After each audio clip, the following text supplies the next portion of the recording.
god.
Hey gang, welcome here to the stream for May the 1st. Happy May. We made it through another month. And yeah, I guess new month, new game. We just finished Xenoblade Chronicles yesterday. Kind of, I guess. We finished the main story. I've actually continued playing it a little bit before the stream while I was eating my lunch, breakfast, whatever. Yeah, I know we're not done. I did some more stuff off stream. I'm still really enjoying it. I'm still like really liking the side quests, and like I've started focusing on gearing up my scale a bit more for like some bigger like fighting some of the bigger monsters outside. I'm actually like improving my opinion of the game now that I've finished it. Also, I've gone back and I've finally gotten to do some affinity missions that I largely just neglected when we were playing the game on stream. I got the cat people into my city now, which unlocks that last arms manufacturer. Yeah, it's been pretty fun, but it's a type of fun that we've had, for a few weeks on stream already, and I figured it was time for a change. I'm in the mood for some classic gaming. I don't know what it was. It was especially during that like kind of mid-game lull in Xenoblade Chronicles. I was feeling like, man, this like the kind of grind-a-thon of doing all these side missions for a while has got me hankering for some classic gaming. Something like snazzy, maybe. Hey there, Jizo. Welcome here. And did I say hello to Put Password? Hello, Put Password. Did I say hello to Zero Goki? Hello, Zero Goki. Hello, everyone. Yeah, we're starting up Illusion of Gaia today. Because I was in the mood to play something old. So, here's the thing. Reason we're playing this, I'm on a little bit of a quintet kick right now. We played, what was it? The one for PlayStation. Grand Stream Saga. We played Grand Stream Saga, which is a quintet game that I hadn't played before. What I thought was like kind of their last major release that I hadn't played yet. But then I remembered as we were playing that, oh yeah, I never did really play much of Illusion of Gaia. I tried this game like years and years ago, back when I was first getting into like SNES emulation through ZSNES. I played a bit of this one. I don't know. I didn't quite take to it the first time around, and I ended up getting stuck. I actually ended up getting stuck relatively early in the game. I think there was like some plot flag I wasn't able to chase down. I don't know. I was running around in circles in some city somewhere, not being able to figure out what to do to advance the story. So I did not play much of this back in the day. But I've heard a lot of good things, and I'm a huge fan of Terranigma. Terranigma is my favorite quintet game. That's part of the reason that I decided to pick up Grand Stream Saga, apart from the fact that it just looked awesome on like a visual aesthetic level. It's also because I'm just a big fan of quintet, and I wanted to play more of their stuff. And I guess Illusion of Gaia is kind of another one of those, another step on that process, another one of the quintet series to kind of lock down and try out. Started and stopped so many times as a kid because you get so, it even happened to me most recently on my most recent playthrough or a replay of Terranigma. Like this is just a thing in I think especially SNES era RPGs with just like the totally inscrutable plot flags where you have like no guidance, no real objective or anything, nothing that that you need to be doing with reference to the story or anything or character motivation. It's just gotta go find a random NPC somewhere and talk to them. And then that maybe triggers a flag so that you can now talk to another NPC you've talked to already, and that'll make something new happen. There's a lot of weird stuff like that in like SNES era RPGs. Even actually a lot on like PlayStation and PlayStation 2. Suikoden 3, I thought, had a lot of that shit. Where it's like the stuff you have to do to advance the story kind of doesn't make a lot of logical sense. But we're going to give this one another shot, because it seems to have a lot of the stuff I like about quintet games. Just like the themes of creation, destruction, rebirth, redemption, all that good stuff. They've called the Super Nintendo Hotline back in the day. Man, my parents would have never let me do that shit. Also, I didn't actually play a lot of RPGs back in the day. I actually got into RPGs like relatively late in the SNES life cycle. I was a Genesis kid most of the time. And then like way late in that kind of console cycle. What would that be? Is that 5th gen? I think that's, or no, 4th gen. Like in like 1995, my parents got me a SNES for Christmas. With Donkey Kong Country 3 on it. And it was at that point that I started getting to the SNES library, and that's where I discovered a lot of JRPGs. I was playing games like Mario RPG, Chrono Trigger, Final Fantasy VI, and like that, and I was kind of hooked after that from there on. And then Final Fantasy VII after that on PlayStation. Final Fantasy VI was like my favorite game ever after I played it the first time. And then shortly after that, I found out about Final Fantasy VII on PlayStation. And then from then on, I just played like nothing but RPGs on PlayStation and SNES for like the next like 6 or 7 years. Yeah, what a time. And so that's one of the things I like about this kind of modern era of emulation and like fan translation patches, is it like opens up a whole new like section of games from that era, harkening back to that, like that kind of golden age of JRPGs, and like unlocking a whole new segment of that like gaming landscape for me to like go back and rediscover. It's like as magical as it was for me to, you know, play games like Chrono Trigger and Final Fantasy VI for the first time way back in the day. There's like so many more games like that I didn't have access to back in these days that are like just as good. Thinking back to when I played Treasure of the Rudras, it really struck me when I played Treasure of the Rudras a couple years ago, where it's like, damn, this is like another classic like SNES JRPG. This is like hitting all the same notes as all of those classics I remember from back in the day. It's the same thing with Tales of Phantasia as well. Tales of Phantasia I really, really liked when we played that. Oh yeah, Secret of Mana was another really bad one. Secret of Mana was another really, really bad one for like obtuse plot flags. I remember watching Matt to the Future get stuck in that game a bunch of times, and it's like, oh, I had to talk to this same guy in like the fucking sand ship twice in a row to advance the story. It's like always nonsense like that. Actually, Seiken Densetsu 3 is pretty bad for that too. That's one of the things I liked about the remake, actually, is that it actually like just showed you on the map which NPC to talk to advance the story. Anyways, I went off on a few tangents there, but the point of all that was to mention that this was not one of the games I played back in the day. I did not play any of the Quintet games, actually, when I owned a SNES. I never played these games on original hardware. I discovered ActRaiser, Soul Blazer, Terranigma, and a little bit of Illusion of Gaia, even though I didn't really get into that game very much. I played all of those games through emulation when I was in, like, I guess it would be like my later high school years in like the early 2000s. So yeah, let's change it over. Let's actually get this game started.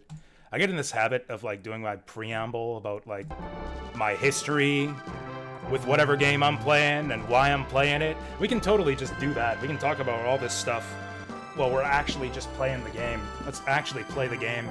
And I saw there's an intro if we leave it on the title screen too. Let's watch this intro. I think I'm gonna turn down the volume just a little bit. Oh yeah, speaking of volume. They're mowing the front lawn to my building just outside my window. That's actually part of that's the main reason why I delayed the stream today, actually. Believe it or not, I was actually like ready to go at pretty close to 2 o'clock today, but they were mowing the lawn right outside my window, and it was like very much picking up on the mic. I could tell just by looking at the lines over there. I think they're done now. Like, they're not done, but he's like doing it farther away from the window, so I think we're good. Oh, I missed it. We've been introing already for a few seconds and I missed it. Okay, let's just play from the beginning. It's not like an official playthrough, you know, until you see that Nintendo NX logo.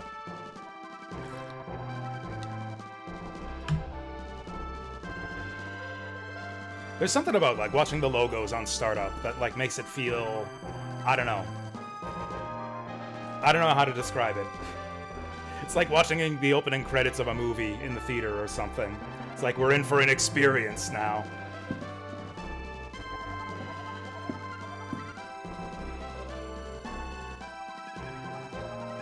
This game has beautiful box art too. Not the North American version, but the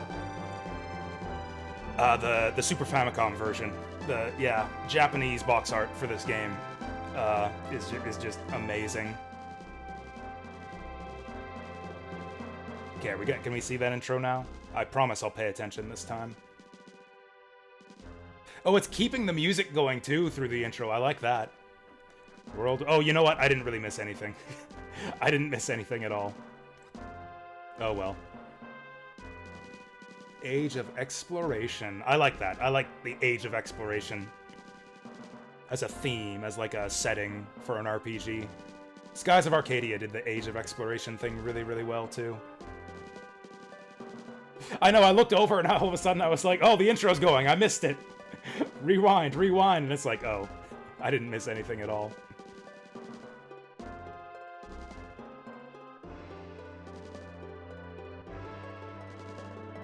What the heck? I'm seeing like Sphinxes, Stonehenge. Is this game actually just set on Earth? No spoilers, please, by the way. No spoilers, please. But yeah, is this game just set on Earth? That would hardly be unprecedented for Quintet. Got a crystal skull? I think this game might actually just be like the prequel to all of our lives. We're ruin explorers. We're literally just Indiana Jones. Hunting for crystal skull. Yeah, there. See, there he is right here. Right there. There's Indy. Except he's dead in this timeline. Now we gotta take up his job. This text is going by so fast.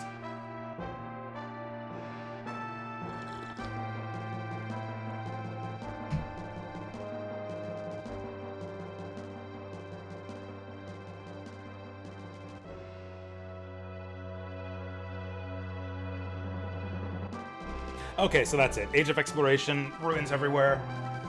People hunting down treasures and artifacts, but one of them's gonna destroy the world or something.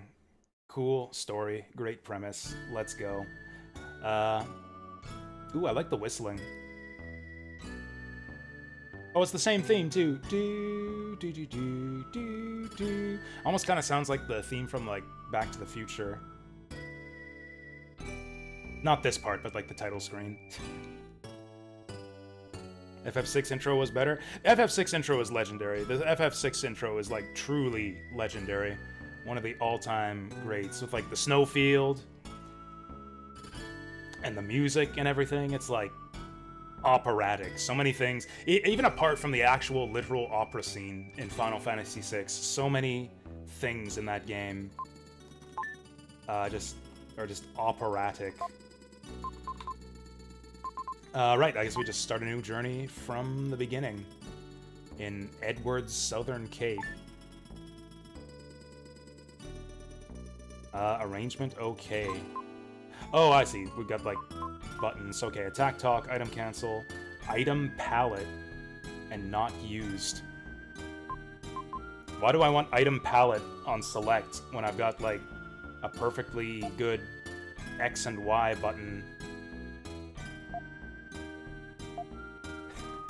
This sucks. I want my item palette on Y, damn it. Also, where's X? They go through all of the trouble to tell you that Y is not used, and yet there's no X. This is the most bizarre, like, control config menu I've ever seen. That's fine. We'll just go with the default controls. I just have something about the select button. I'm just, like, prejudiced against it. I don't like hitting the select button, if I can help it. Oh, we're just going right to school. My name is Will. Oh, this is our, yeah, internal monologue. I thought this was like the friar introducing himself to the class. Right, I am Will. Tower of Babel, that was probably that spiral tower in the intro. Oh, Father and his party met with disaster. Are you telling me that our JRPG hero is an orphan? Actually, maybe he's not. Presumably he has a mother.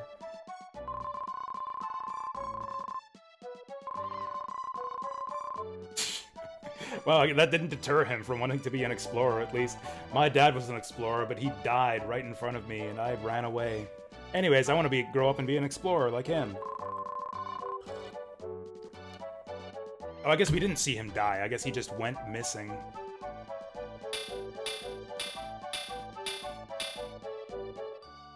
Alright, that's the bell. Recess time.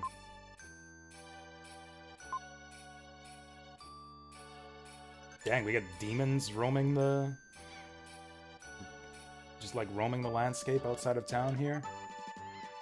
My parents are dead, teacher. I'm assuming Will has a mother, actually. I remember almost nothing about this game. Like, I know I haven't even so much as picked this up since back in the day. I probably played this game, or like, you know, played the first few hours of it back in like 2003, 2005 or something like that, and then never again.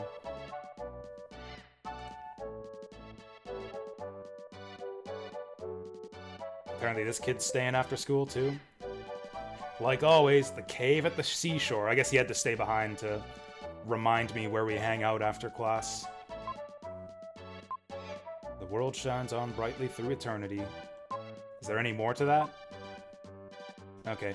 It's a pretty short prayer.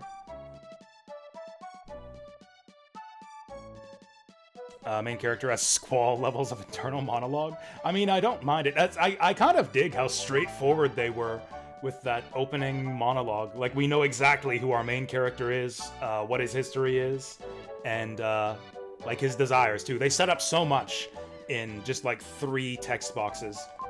That's one thing I really like about these older JRPGs, is they do not waste a lot of time with getting bogged down in details and like going really heavy with the exposition.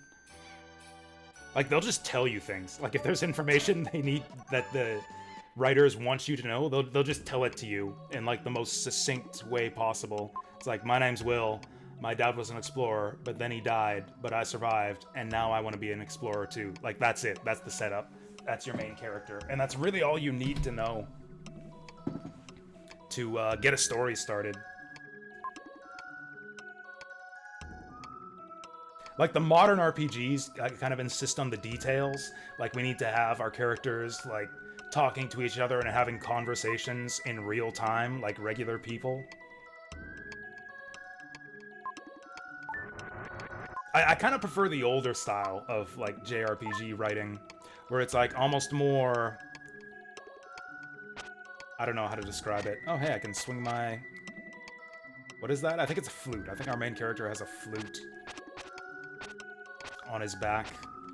Can I just go around town bonking people with my flute? I think more RPGs need to give you the ability to bonk people when you're in town. Doesn't look like this is one of those games. Ooh, I can double dash, or double tap to dash. Just like this guy just told me.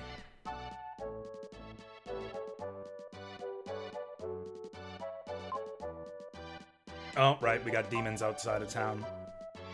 Don't want to go fight demons armed with nothing but my flute.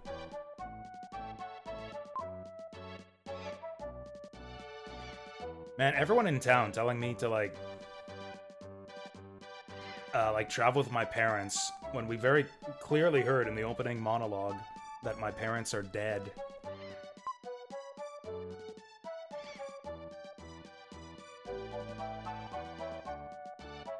But yeah, it kind of resembles more like older forms of storytelling, where like a story was just something like Gilgamesh went to the city and there he met so-and-so and they fought in the street and like that kind of thing. It's almost like more that type of storytelling. And like, if it's a good story, like at its heart, I think that's kind of all you need. Like they go a little bit more, there's a little bit more to it than that in these older games, but not much more, you know?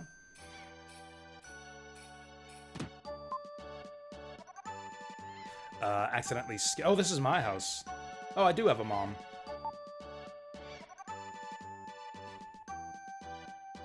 Can we find anything inside the pots? Yeah, see, trails, yeah, and most modern RPGs are, yeah, the opposite extreme, where again, it's like very detail-oriented, very, like, let's have conversations, let's do scenes. Video games are all movies now. And so everything's driven by scenes, you know? I've been thinking about this lately. It's how, like, kind of the fundamental, like, almost kind of building block of, like, film-style presentation is, like, the scene. You show the audience a scene, and this bunch of scenes strung together is the story. And there's, like, a certain way that a scene is, you know, structured to convey information and that type of thing. And, like, video games are kind of following that trend. Storytelling in modern video games is the same way. It's, like, based on scenes. do this scene, have some gameplay, do the next scene. Whereas if you're working with something like a book,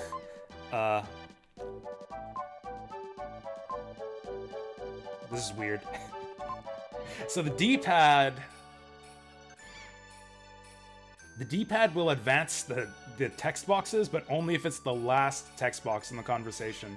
I've accidentally skipped some text a few times now, because like I think the conversation's over, and so I press the D-pad to walk away, and then that closes the next text box that I didn't think was coming up.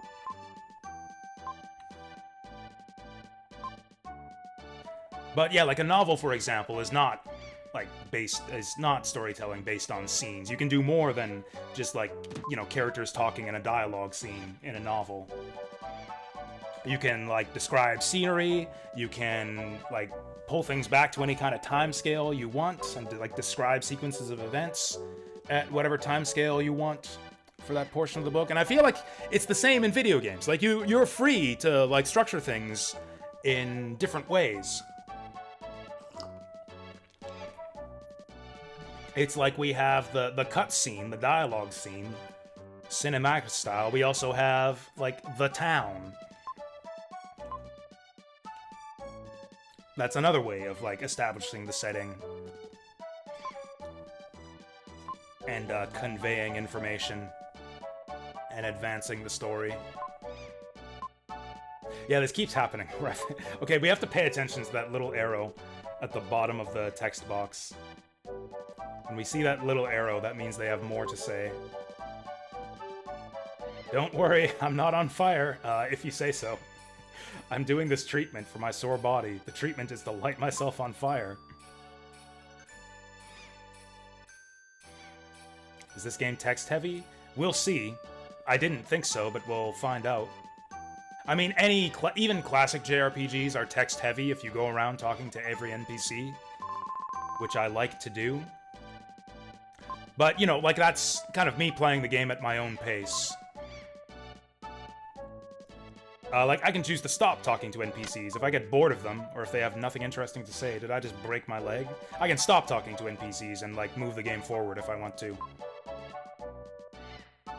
Oh, is she pissed off that I almost fell on her head? That's cute. Will she say that again? Will she say that again if I, like, jump down without her directly underneath us? I like to talk to NPCs in, like, the early game of an RPG to see if the game has, like, well-written dialogue, to see if they're worth talking to. Some games do, Okay, looks like this is always gonna happen. Some games do towns really well, where, like, the NPCs have interesting things to say, they'll do actual world building. Oh, hey, look at the wind rustling my hair.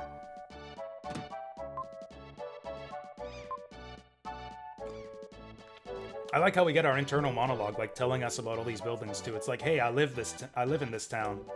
Let me tell you about it. Here's Lance's house.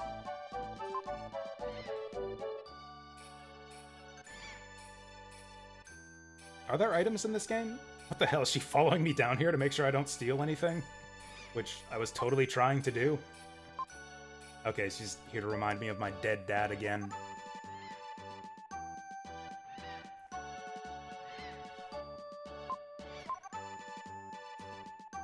Oh, poor Seth. Is Seth one of my friends? I'm guessing Seth is one of my friends. Whoa!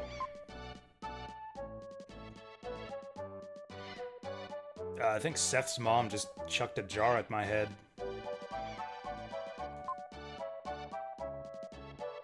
Oh boy, poor Seth. I can already see how this Seth's home life is kind of messed up. Damn. They set it up almost like comedic-like, but yeah, that's kind of rough for Seth. It's like, yep, my dad gambles away all of our money, and then my mom throws things at him. No wonder we spend all our time hanging out in a cave by the shore. Is this the place they were talking about? Ah, here we go.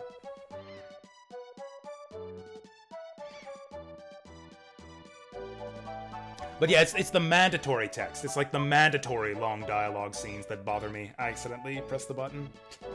Can we, like, slow down the text speed in this game? Oh, we're here to play cards. They must be playing War or Snap or something. Look at that, they're like playing cards down at the same time.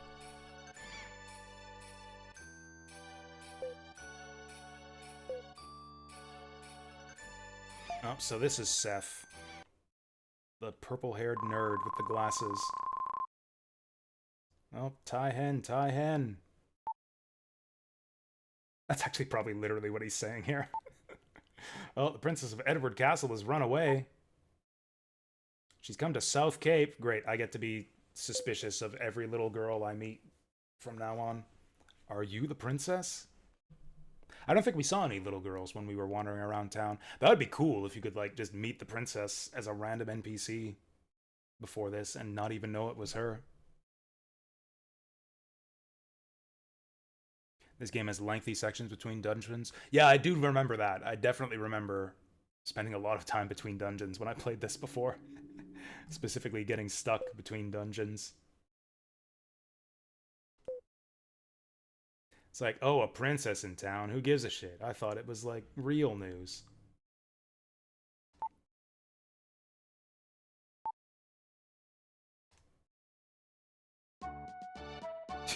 Alright. Kids here like, big news, the princess is in town. She ran away from the castle. It's like, cool story, bro. We're gonna go back to playing Go Fish or War or whatever now. Devil Survivor's bad for text boxes? I mean, it kind of depends. I don't mind text boxes, but only if the story is, like, really, really good. Like, I have to be really invested in a game to abide just tons and tons of text, especially if it, like, bogs down the pacing of the game. When you have, like, long stretches of time where you're just not playing and you're just watching or reading. There has to be something about the game to, like, get me invested or willing to put up with it. Like, I put up with it in Death Stranding, because, like, that's a Kojima game, and like, he's bought a lot of leeway in my mind, because he's made some of my favorite games of all time. So, like, if I have a reason to cut a game some slack for a reason like that, then I'll go with it, but yeah. Like, if it weren't for Kojima, and if, like, it weren't for Metal Gear Solid 3, I probably would have quit Death Stranding within, like, the first 5 hours. I have mysterious powers. I can move things without touching them. What? How do I do that? Is it literally just yoink? Like, with my hands? He has the mysterious power to move things with his hands. Oh, face the statue and push the L and R buttons. Thank you, Seth. And also Leadbeer.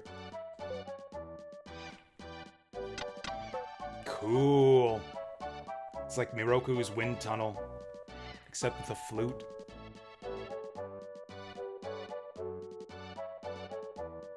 I like the dialogue in Devil Survivor 1 because Atsuru's dialogue is good at considering the tech themes. Yeah, I like that. I really like it when RPGs are, like, based on themes. Quintet games, to bring it back, are really good about that.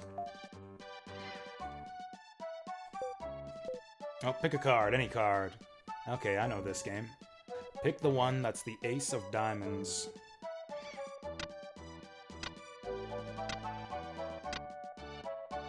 Alright, let's watch carefully. Wait, what?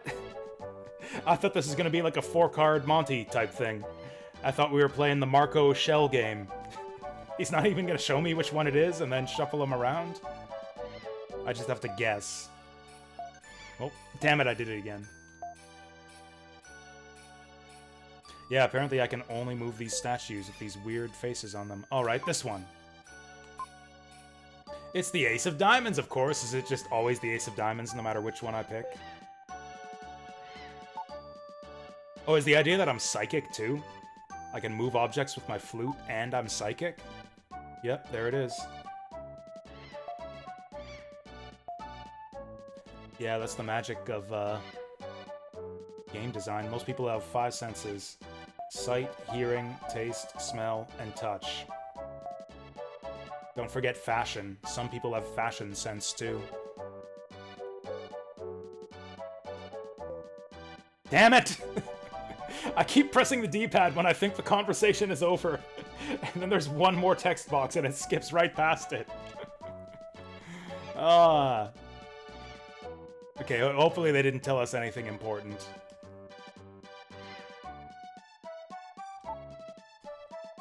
Can I take the rest of these cards? They're just all the Ace of Diamonds. Lance is just, like, helping set this up for me. We're in on the same con job here.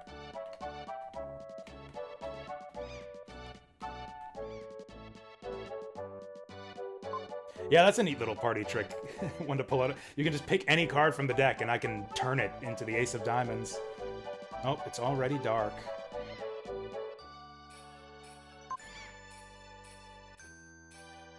Oh, it is too. It is too. The whole town is like a different color now. Because it's sunset. Okay, looks like no one's saying anything new. I guess we're going home.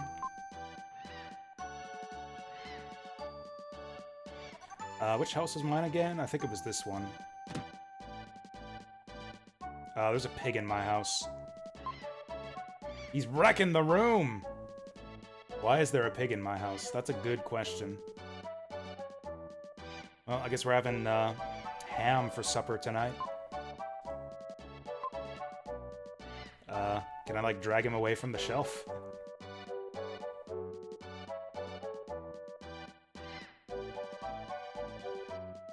What the heck? This pig is bullying me. Hamlet. His name's Hamlet. That's adorable. Is this my house? Yes, it is. What the frick are you doing here?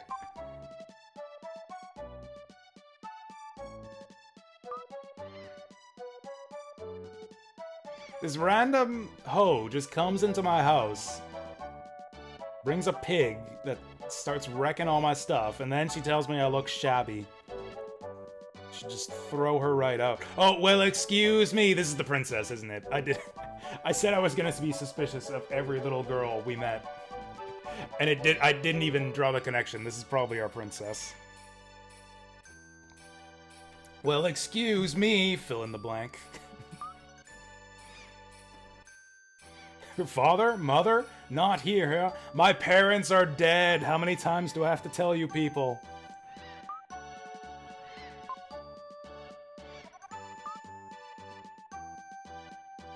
Oh, she knows. She knows. She's just bringing it up to... Man, this girl is horrible. Okay, so he's just missing, not necessarily dead. We did not watch him die.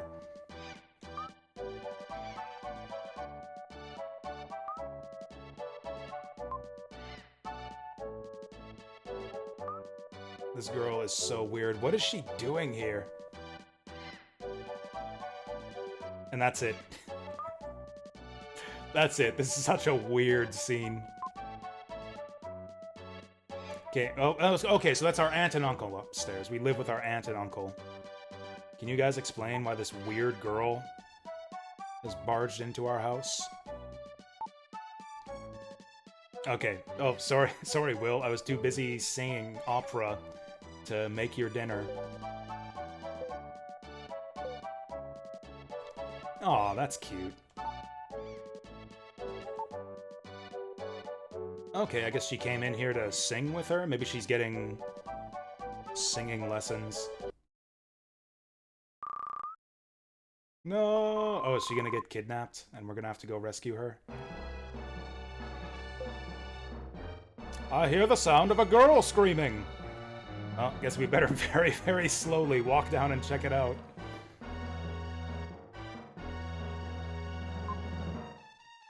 Oh, this is just the guards here to bring her back home. Yes, get this hoe out of my house!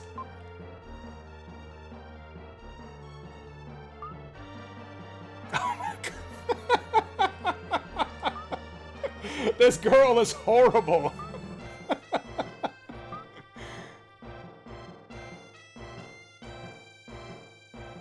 Just drag her away.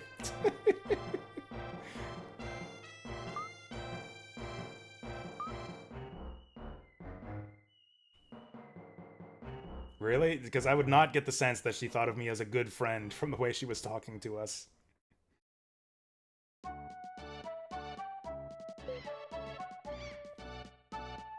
That girl likes to play practical jokes. What? Like, I don't understand what he's saying here. Like, it's a practical joke to claim that she's the princess? Because, like, the guards came to take her away. I think she's the princess.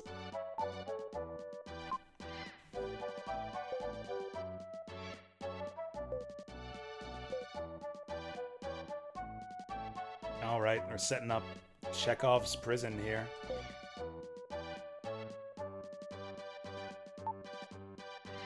So I guess we know how we can sneak into the castle if we need to rescue the princess. She lives in the castle, though. Like, I know the guards dragged her away and everything. But, like, they're just dragging her home.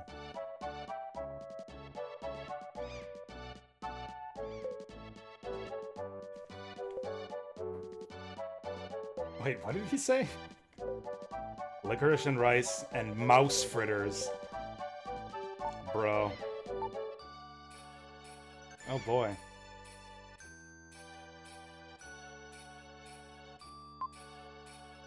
Snail pie! Oh, with whipped cream. I love snail pie with whipped cream. Yeah, that's classic Grandpa Bill. Complains about his wife's food and then eats half the pie.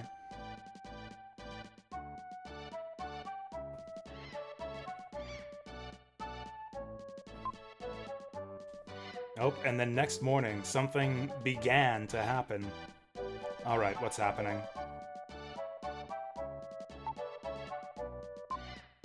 Oh, what the heck? The king's written me a letter. Oh, that princess didn't get me in trouble, did she?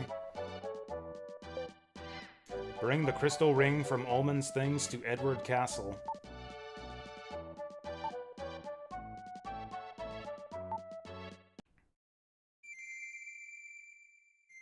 Oh, we're learning flute songs, aren't we?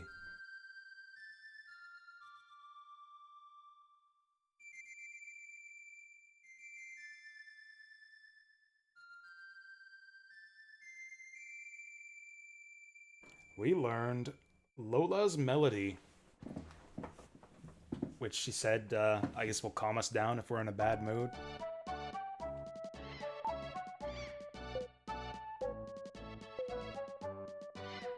Wait, what did he say? Oh, so we don't even have this crystal ring? It's with my father's things. Do I have it? Do I even have it like an inventory menu? I don't.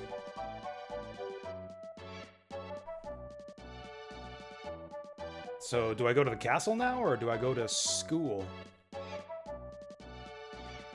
Let's go to school first. It's like, hey, Teach, I can't come to school today. I got summoned by the king.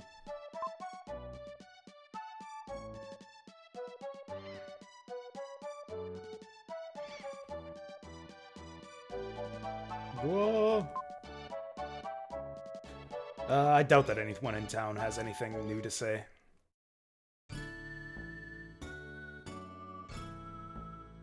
Where do we want to go? To Edward's Castle or to quit? Oh, we just auto-move on the world map.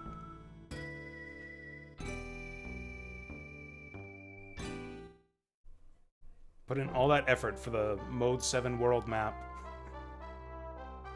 And then it doesn't even let us, like, walk across it for real.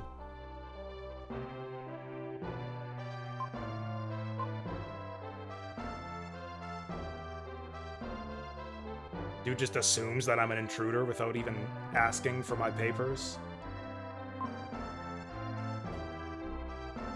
Can you tell me which way to the king? Let's just go upstairs.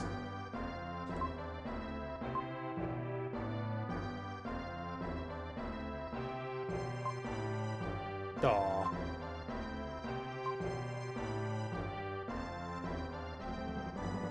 What do you mean somewhere in the world? He's right in front of you. This is a nice background. Look at those mountains. This is the princess's room. Oh, is she gonna let us in?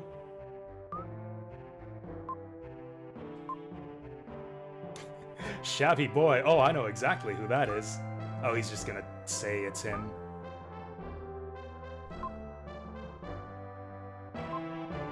I want to know this guy's old nickname now. It's like Bedwetter Joe or something.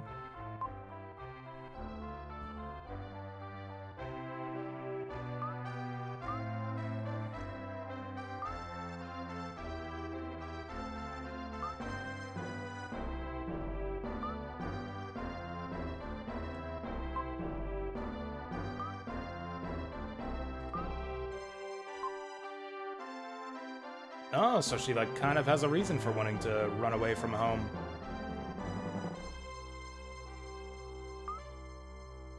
This is a princess's room. Now this looks kind of shabby. I mean, she's got a tablecloth, but that's about it. There's not even a mirror in here. Nice view, at least, out of the window. Bars on the window. Very, symbolic.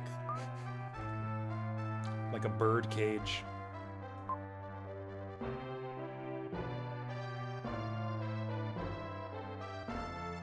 I wonder if that was a plot flag? Like, do we have to do that before we talk to the king, or is that just like a little extra scene we got? Maybe the king's in the basement.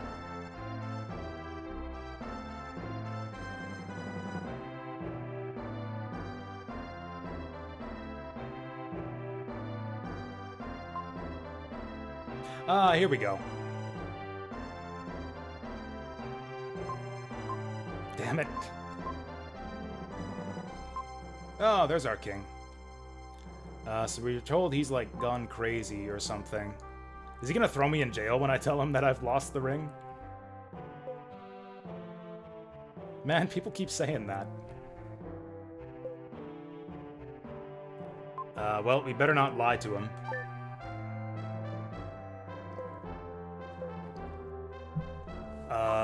That's not good. Will, are you going to explain yourself? Yeah, seriously, I was gonna say he's talking to the queen. He just called the queen ma'am. They're not just gonna send us to jail. We're gonna be whipped too.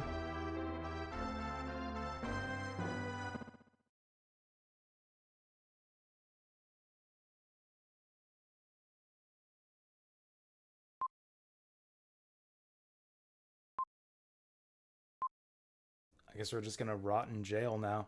At least they didn't, tie me to the ball and chain.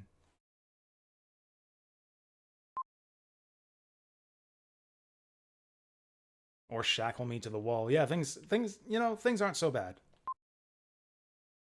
Damn it. Okay, it's locked. Can we get through here?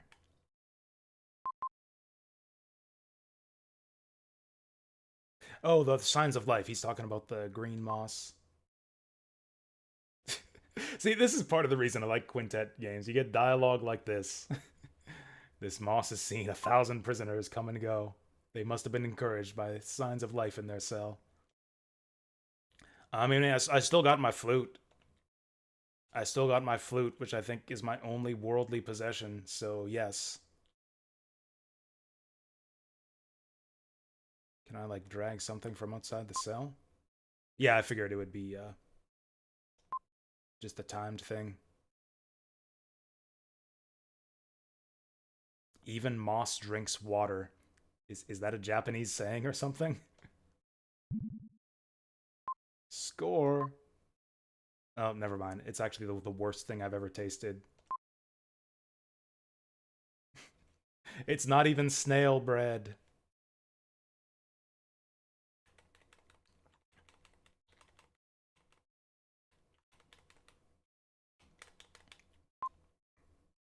Oh, time passes slowly, but the long day is ending. Man, that was a quick day, actually.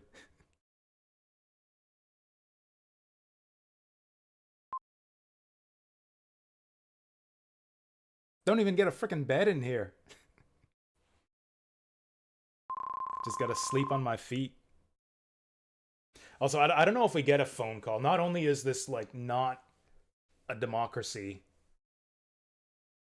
and I don't think we have any rights, I don't think the telephone will be invented until Terranigma. we gotta keep playing till, like, most of the way through Terranigma to get to see the invention of the telephone. Not that Terra Enigma is a sequel to this game. Maybe it is. I don't know. I don't know if there's any official connection between the different Quintet games. Actually, I think I did read somewhere that the writers did intend for there to be a connection between Soul Blazer and ActRaiser.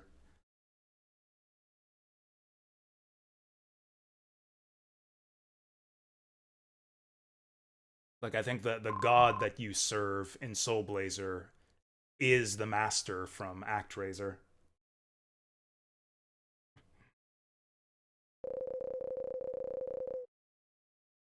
What the heck? My dad is a flute?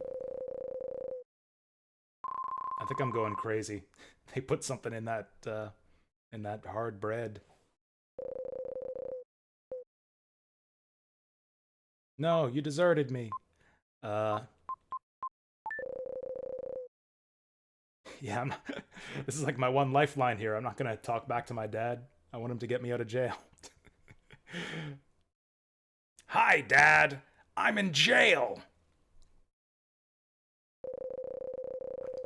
Any of you guys know that song? That's a song.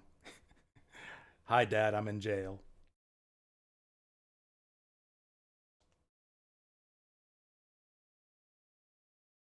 Thanks, Dad. It's on the other side of these stupid blocks that I can't get through.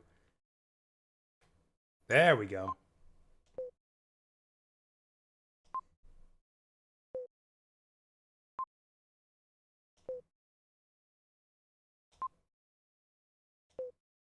It's like I'm playing Pong with these sound effects.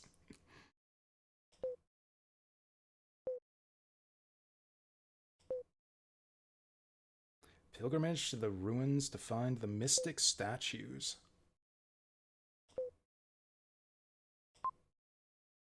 The Incan ruins. This is Earth.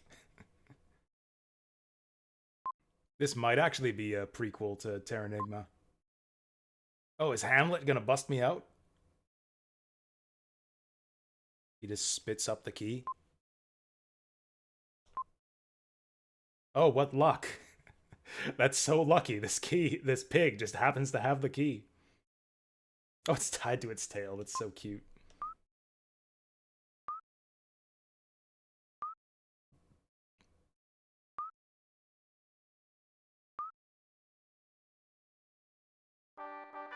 All right, we're running off with the princess.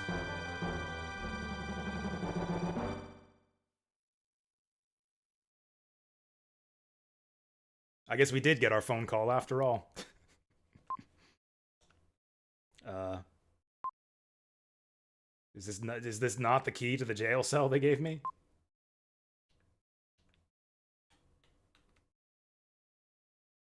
Use key. Use key on cell door. Or do I have to, like, pick it up from here? No, it said we got the key. Oh, select. See, this is why I don't like the fucking select button. It's always the last one I think to use. Okay, equipped B button to use. Whoa, look at all this. What? Why do I have dark power? Oh, these are my dark powers. Okay. I don't have any dark powers. Yet. I just have a slot in the menu to hold the dark powers I'm going to get later on. Also, I have 8 hit points. That doesn't seem like a lot.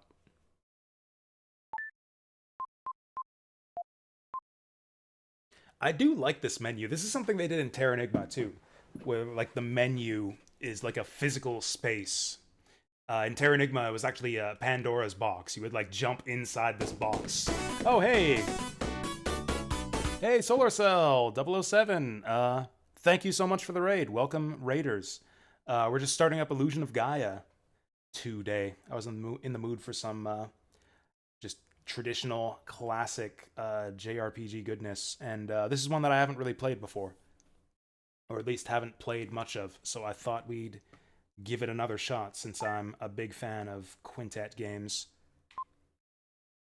Yeah, I mean, so far it's been, I mean, you know, we barely started it. Okay, we got the key equipped. Use key on door. Okay.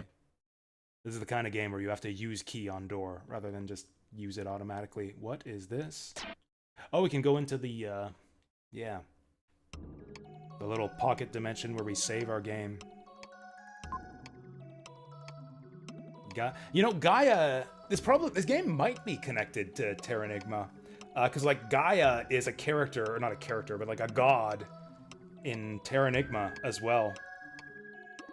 And actually, based on just the creepy face here, I would say this is probably dark. Based on the creepy face and the fact that we have dark powers character menu, I'm gonna go ahead and take a guess that this is Dark Gaia here. I guess we're servants of Dark Gaia in this game.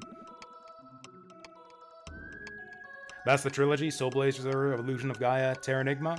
Yeah, I've played those other ones. I played Soul Blazer, I played ActRaiser, and I played Terranigma.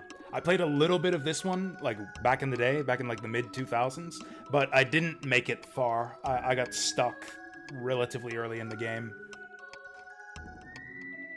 But I played a bunch of Quintet games since then, and I liked all of them. We actually just played... what was it? On PlayStation. I keep forgetting the name of this stupid game. Grand Stream Saga. I played Grand Stream Saga for the first time, like a couple months ago. And that kind of put me back in a Quintet mood, so I thought I'd go give this game another shot.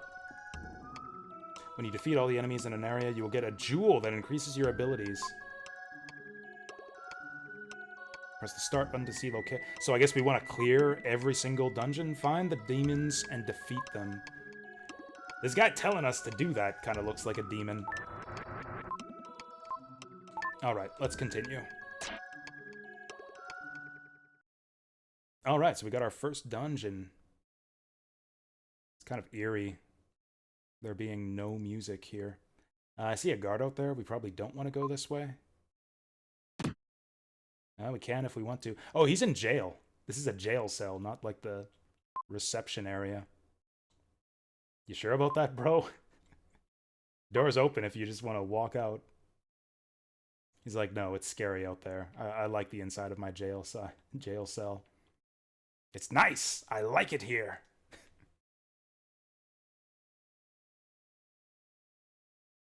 Throw away the key.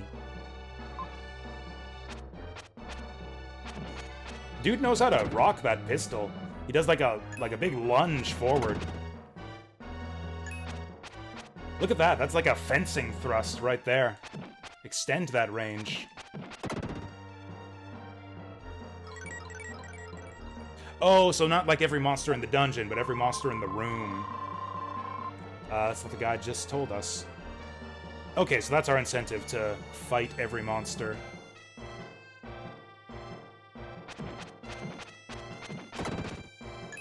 Cool beans. I guess these orbs are like money or something.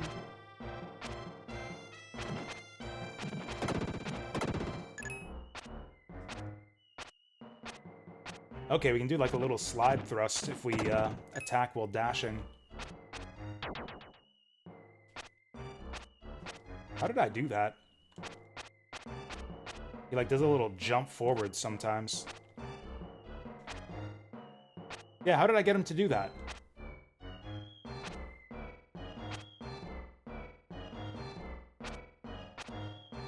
Now he jumped backwards. I have no idea how I'm getting him to do that. Is it random? Is that like a critical hit? Okay, it seems like it's like a combo thing. If I swing, then go forward. Yeah, it's like attack and then forward attack. Then he'll do a little jump. I guess that's handy for... Ooh, what's that? Oh! Okay, this is really reminding me of Soul Blazer. Okay, I'm kind of tired of accidentally using this prison key. Actually, didn't we have another thing we could use? Lola's Melody. I wonder what if that actually does anything.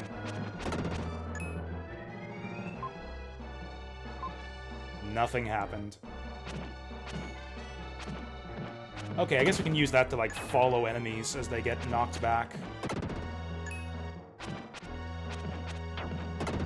Also, I guess we want to attack the tentacles so that we kill all the monsters here.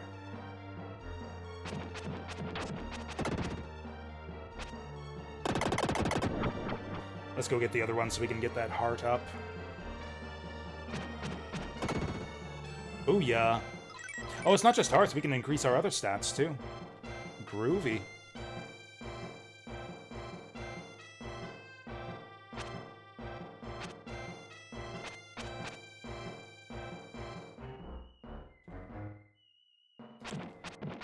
You know, it's kind of impressive to me the way that Quintet's kind of... Whoa. Oh, are you friendly? My bad.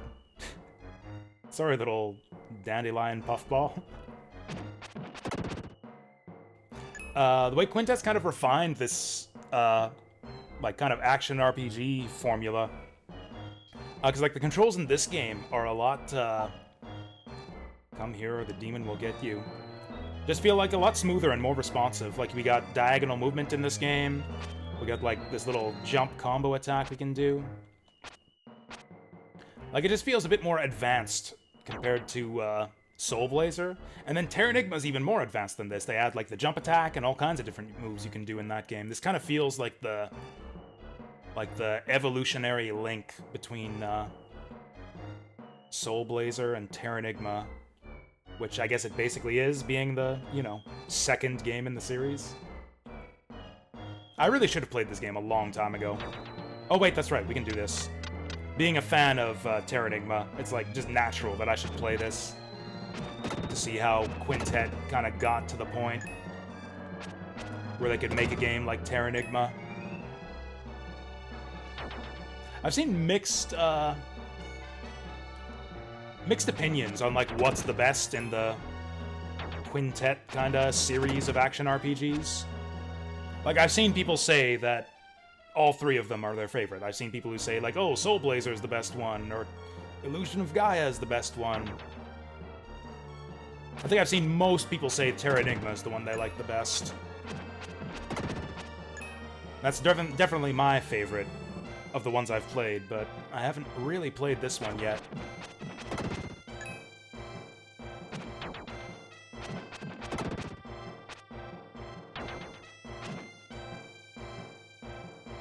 Oh, I see.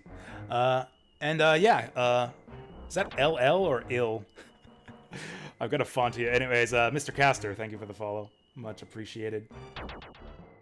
IL, okay, thank you. I hate fonts that make the capital I look like an L. Like, there's literally no difference in this, Streamlabs, OBS. That's where I see the notification. Got some herb. Does it use the herb automatically, or do I have to... Restores strength. I assume they mean health. I might as well equip that, but I've got to be careful not to accidentally use it.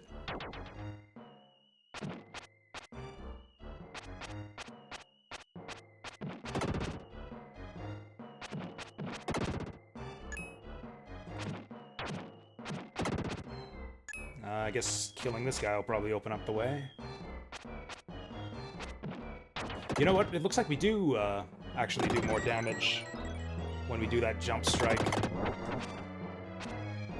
Oh! How did I do that? Okay. So if you press forward, like an instant after pressing the attack button, like when you're starting up the animation, you do that jump strike. It's kind of like doing the like the special attack in Ninja Turtles Arcade, actually. Kind of like roll from one button to the other. Oops, we're taking hits.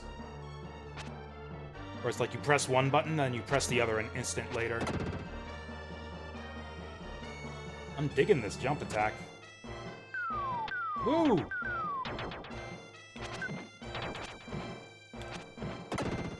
The way we, like, bounce off them afterwards, too. I've seen interviews with the developers at Quintet, and I remember one of the things I saw, I think it might have actually been Miyazaki. I think his name was Tomoyoshi Miyazaki, the guy who directed a bunch of these games. was talking about the importance of like smooth, good-feeling controls for an action RPG, and how that was like something they focused on with their later games. It's a bit rusty. Is there anything we can do about that? Whoa. Maybe we'll get like a oil can or something to de-rust that. Oh, we can one-shot these guys now. It's something that actually really comes across well in Grand Stream Saga. Grand Stream Saga had excellent controls. Like, actually one of my favorite combat systems I think I've seen in an action RPG. Almost kind of fighting game-esque. That game was all about 1v1 duels with the monsters.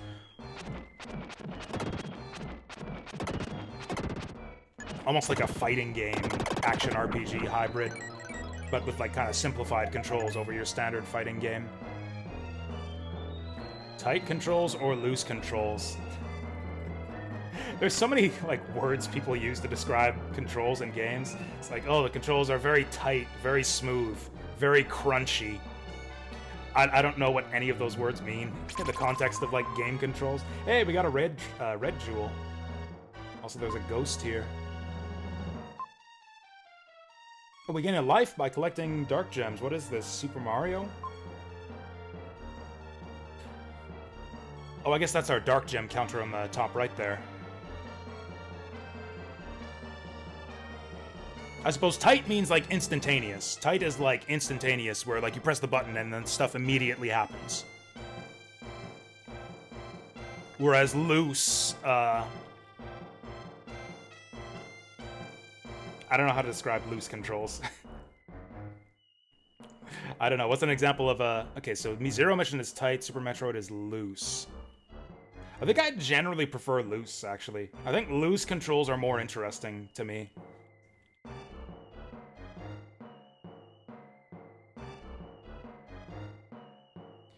It's like, the way I have a, like, even worse terminology in my mind for stuff like that. Like, I think of a game with tight controls as being like having a character that you just control. It's like a one-to-one link between you and your character. You just press the button and they instantly do a thing at like instant speed. It kind of gets you into the game a bit more. It like kind of makes you feel like you are your character, where you have that like that instant feedback. So like you can think of that as being tight controls. I think of that as a game with a character you control, or like a game that where you're like controlling the main character. And then there's games with like a character that you have to learn to pilot. Like you don't just control the main character, you have to pilot them, you know? Like games with tank controls. Games with like looser play control where you have to deal with like momentum and acceleration. Like Sonic the Hedgehog has pretty loose controls. You kind of have to learn how to pilot Sonic the Hedgehog to play well. I don't know, this is a dumb thing in my mind, and I was just talking about like having difficulty with the terminology of like what controls feel like, but for some reason I think of like loosely controlling game characters as like games that you have to learn how to pilot rather than just controlling them.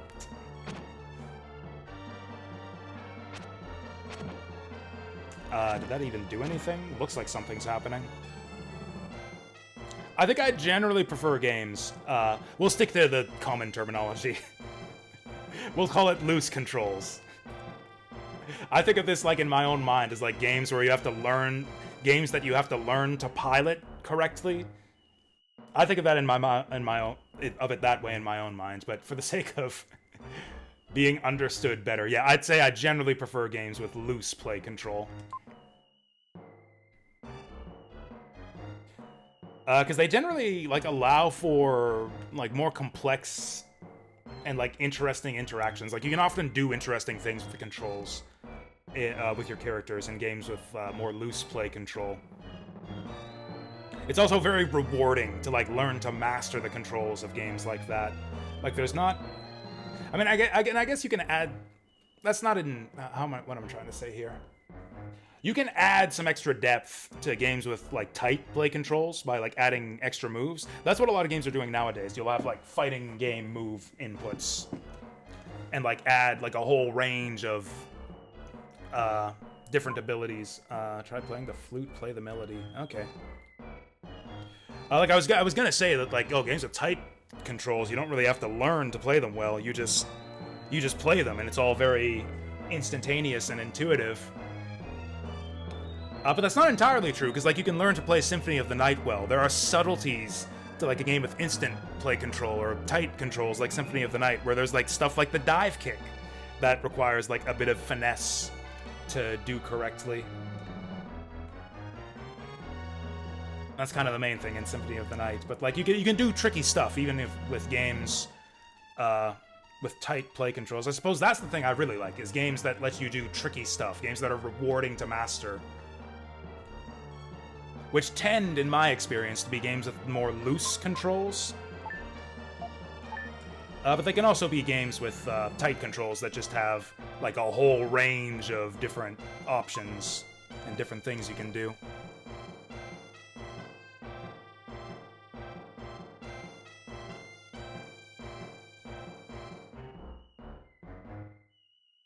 Symphony of the Night is a lot more loose than the previous entries. See, this is where the terminology mixes me up. I would say Symphony of the Night is way tighter than previous entries, because like you have full air control. Like old Castlevania games, like you really commit to your animations. Like I guess it's tight in terms of instant feedback, but like once you press the button, you're locked in. Like once you jump, like you just can't do anything. You're committed to that jump trajectory. For like a bit. Same with the attacks, too. Tight is restrictive. Okay, in that case, I didn't know what we were talking about until now. I thought of tight as being, like, instantaneous, rather than restrictive. Maybe I like tighter controls, then. I don't know. Go to the switch on the right-hand wall, if you say so. The door won't open unless you press the switch on the count of 3. When I shout, push the switch. I'll count to 1, 2, 3. Don't make a mistake. Are we gonna get like a digitized voice? Okay. 2. 3. Nailed it.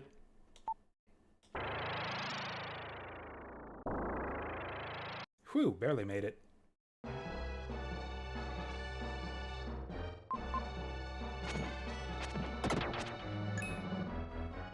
Honestly, it's part of the reason I have difficulty with like the terminology people use in games criticism is because like I think you kind of lose something just putting games into categories like, oh, tight controls or loose controls. Like there's a lot of other stuff going on outside of the game's control scheme. Like games are like a full like kind of complex network of like different elements that are like all interconnected and interacting with each other. So like what, you know, whereas tight controls might be good for one game, looser controls might work better for another game. It's all about like the game that you make around those controls. That works for like a lot of game elements, like the individual elements, like the graphics or controls or whatever. Like, you can look at them in isolation, but I think you lose something in the analysis if you do that.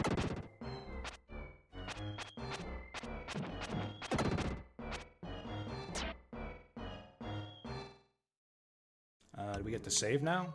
Whoa, what the heck? Oh, right, I do remember this. I do remember this part of this game. We can, like, transform into a dude.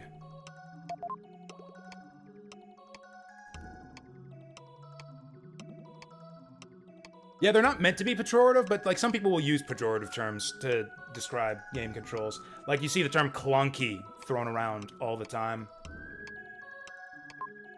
This game has clunky controls. Like people will say that about like classic Castlevania games.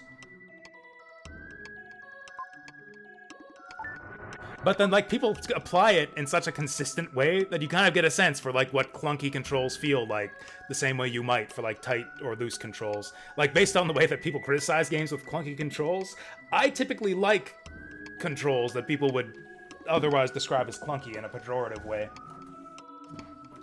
I find that happens a lot with like negative terms that people use to describe things.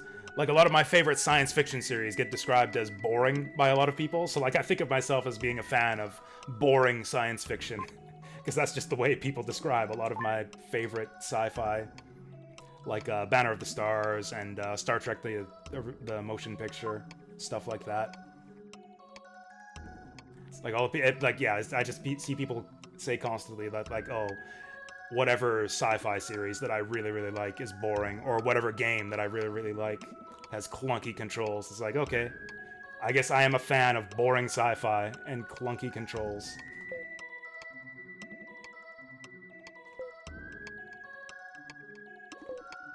Hello, Free Dan, the Eternal.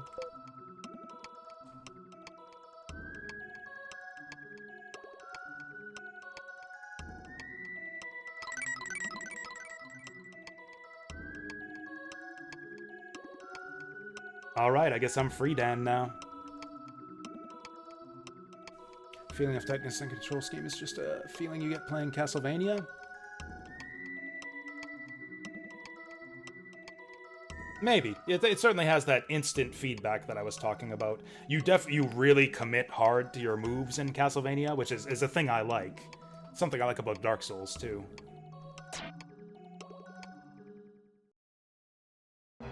But that, sense of commitment to your moves,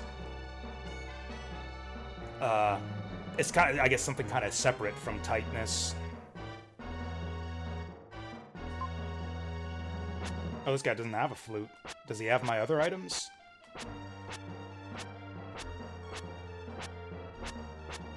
Okay, we can do kind of a little lunge. Oh, we can reach that switch now. There we go. You always know how far a jump is going to take you every time you do it. Isn't that true of, like, pretty much any video game, though? Like, I guess I kind of get a sense of what you mean. But, like, isn't almost every video game's controls, like, I guess it's very simple. Like, yeah, whereas a game like Symphony of the Night, you might get, like, a variable amount of jump distance, depending on, like, how long you press the button. Or, like, in Sonic the Hedgehog, your jump has a lot of difference to it, depending on, like, your velocity and how long you press the button. And, like, the slope of the ground that you're standing on. Yeah, Sonic the Hedgehog jumps have a lot of variability to them based on the circumstances. Whereas, yeah, something like Castlevania is very, very simple. Like classic Castlevania, you just jump forward X amount. And that's it. That happens every single time you press the jump button. No matter the circumstances.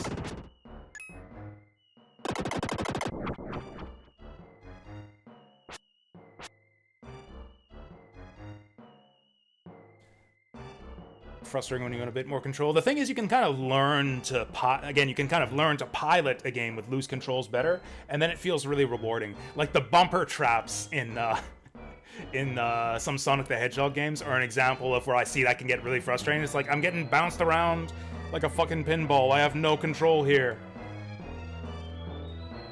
This game's controls are garbage, but like if you learn to pilot 2D Sonic games better, like, you can be a master of the bumpers. You can go exactly where you want off those bumpers every single time if you, like, understand the physics of them and everything. And I find that to be, like, a rewarding process to figure that out and to obtain, like, a level of mastery where you can just, like, go off the bumper in a Sonic game and know exactly where you're gonna end up.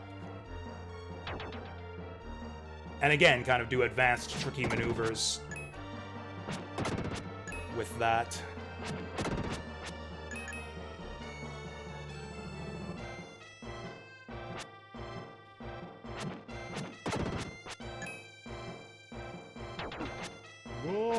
Okay, single most defining characteristic of loose control versus tight control is being able to change your direction in the air.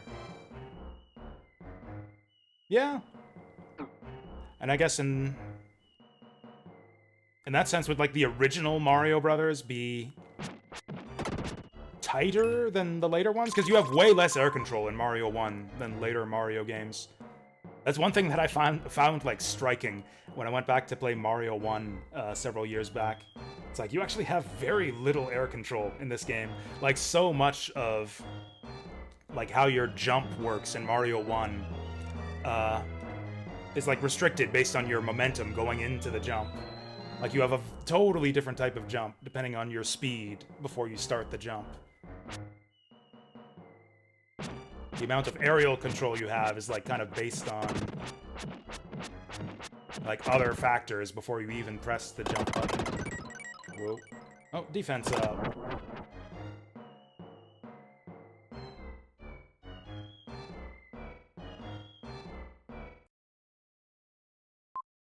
Damn it, this keeps happening. Hopefully that wasn't anything important. Okay, it looks like we're just turning back into a boy.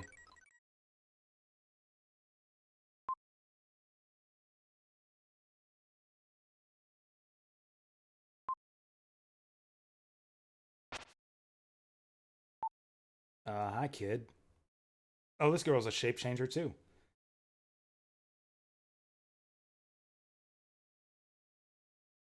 And actually, Mario World, like even from Mario 3 to Mario World, there's like a bit. It's a bit less pronounced than with Mario 1, but Mario World gives you like way more aerial control than Mario, or not way more, but like a fair bit more aerial control than Mario 3.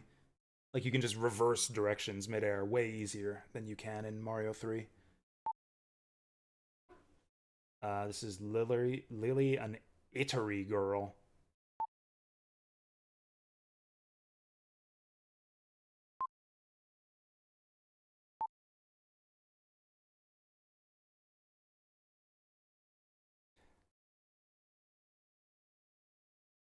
Why is this random flower spirit girl eating my grandma's pie? Yeah, you know my grandmother? Oh, nice. Holy shit, our, like, parents in this game are actually looking out for us.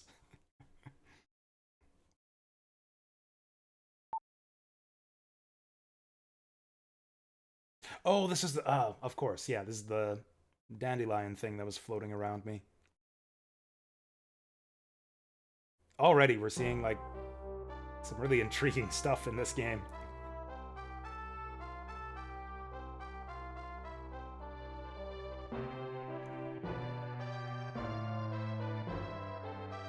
Okay.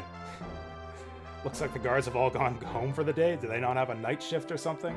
Okay, I guess we'll just walk out. Oh, they're all sleeping. Oh, I thought the princess was getting out on her own.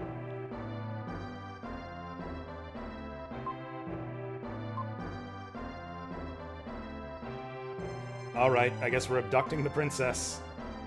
These guys are still making out in the hallway.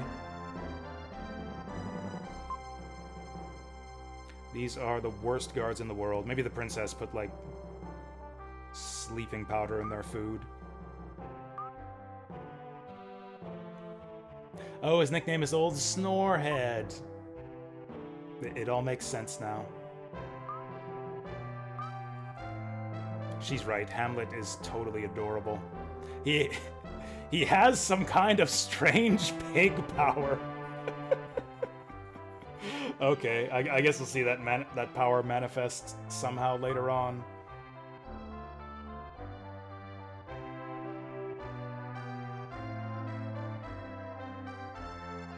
His name is Hamlet. He's very cute, and he has strange pig power. Again, with like just the very simple, straightforward, like character introductions. It's like, my name is Will. My dad died in a expedition. I want to be an explorer. That's it. That's Will. This is Hamlet. He's cute. He has magic pig power. That's Hamlet. Very simple.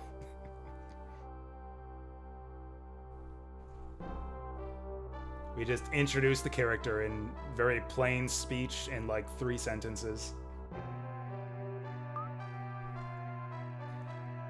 Alright, I guess we're raiding the cellar. We're already kidnapping the princess.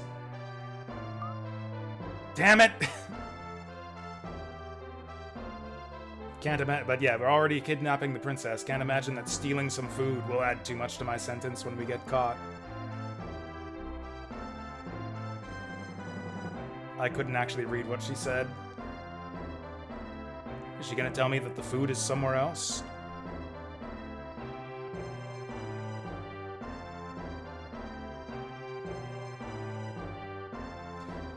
There's not really anywhere else to go.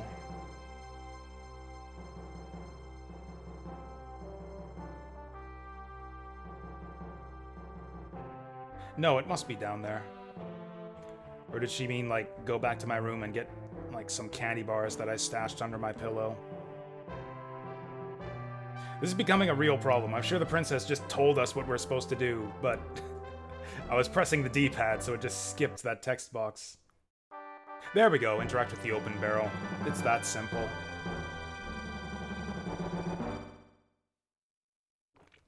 Ooh. Roast leg of yak.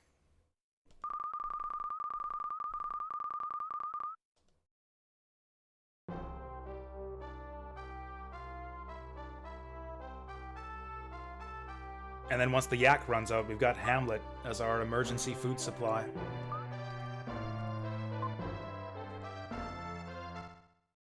Oh, they didn't, like, kill my grandparents looking for the ring, did they? That would be messed up. And also kind of cliched. Oh, that's cute. We're walking hand in hand across the world map now.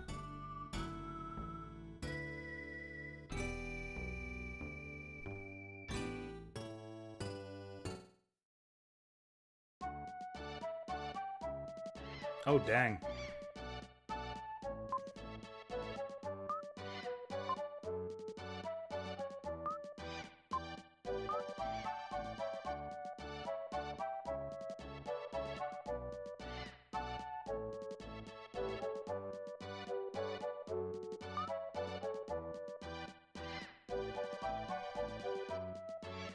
Oh no, they scrawled graffiti on my wall too.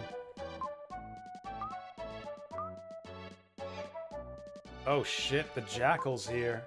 What? Oh yeah, that's that hunter they were talking about.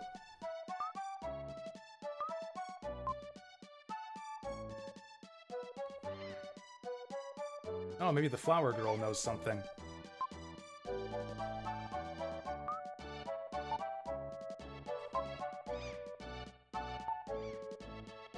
Oh, hooray, our grandma and grandpa are safe. I was afraid this was gonna be like a Uncle Owen and Aunt Beru type situation.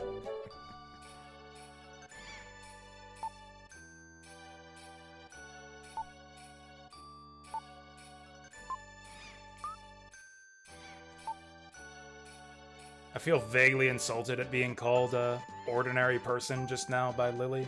But I guess it's better than being called a shabby person. We've promoted from shabby to ordinary. And here we get just a straightforward two-sentence character introduction to Kara. This is Kara's entire personality in 2 sentences right here.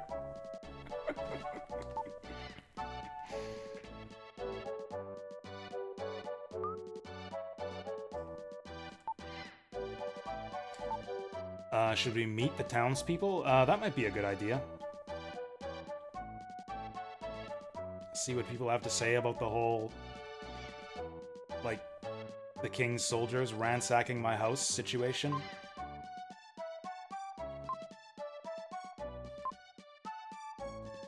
Oh, come on, man. Children gotta fight demons too. Especially now that my grandparents are gone.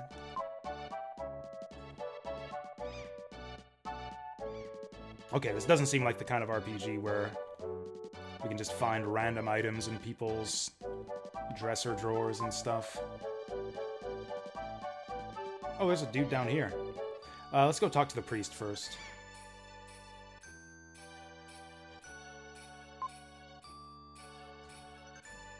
Is that... is that what we look like? Like we're plotting something? I would think that they were, like, frantically rushing to get our affairs in order before we leave this town for good, because there's a ruthless hunter pursuing us. I'm not gonna take, like, full refreshment breaks today, but I am gonna go get myself a drink. I'll be right back.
Oh, and I see they won't let me transform into the... What's his name? The swordsman anymore. That would be the perfect way to avoid getting caught by that hunter. Just travel around in disguise as that swordsman guy. This background looks awesome, by the way. Like the wavy blue and orange star fields. This is actually great.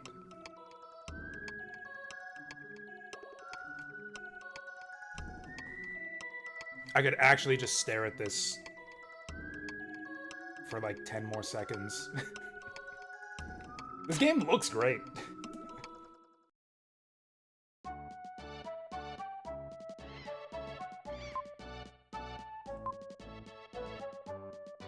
Alright, let's continue to jump down from places. I don't think I talked to this guy yet. I am the Jeweler Gem. I control the 7 seas. I just wanted to see you. Is that right? Well, once you hold up the red jewels, you'll have to come... What? Once you hold up the red jewels, you'll have to come running to my place. I feel like the translation might be a little bit off for this game in places. Oh, this guy's a master of disguise. Okay, so he'll look like the NPCs of whatever town we're in. Let me see your inventory. Oh, I will give you goods for your jewels as written on the list. Oh yeah, so I've heard of this. Whoa. My secrets for 50 jewels. So apparently I've heard a little bit of this game. I remember they discussed this one on Retronauts like years and years ago. And one thing I remember from that podcast is apparently the red jewels are like a collectible in this game. But I've heard that this game has like a very linear structure to it. So like a lot of these red jewels are missable, like almost all of them. Like once you move on to the next area, if you missed a red jewel, it's just gone forever. In fact, I'd say it's probably likely that we missed some red jewels already, so I'm not going to stress too much about getting all of these. I wonder if 50 jewels is all of the ones there are in the game. Like, this is intriguing. I really do want to know this guy's secrets, but I don't think we're going to be able to do that on a first playthrough without using a guide or something. I think I have like 2 red jewels right now.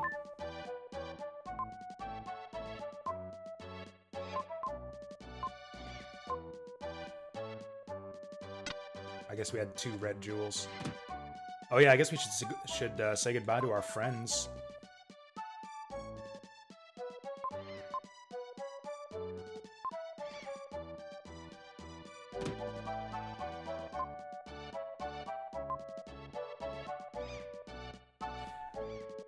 They told us to say goodbye to the townspeople, but none of them seem to have anything new to say.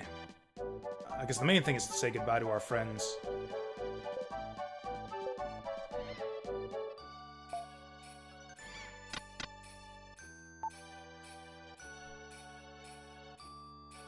Guys, let's have a meeting. I have something to tell you. I guess I can't tell them. They might squeal to the king's soldiers.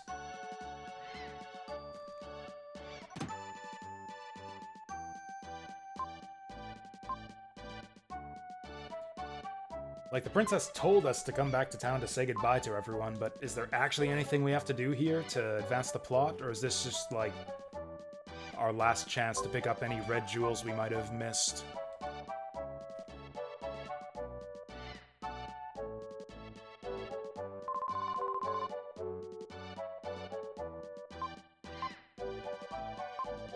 Oh, that shady merchant was probably the red jewel guy that we were talking to on the roof there.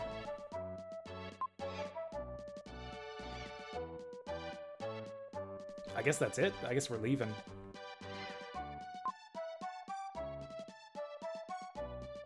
Oh yeah, this is my house. Yeah, I guess we're leaving. I like the world map music. Oh.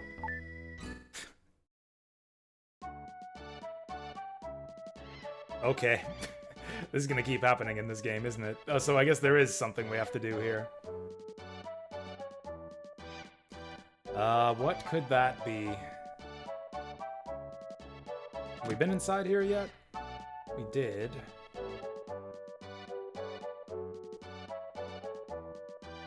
Maybe I played less of this game than I remembered. Did I literally just get stuck here? The first time I played this game?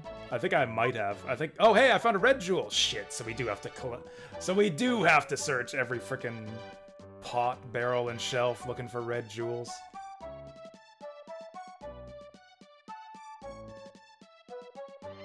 Actually, we'll get an herb if we turn this into the dude, won't we?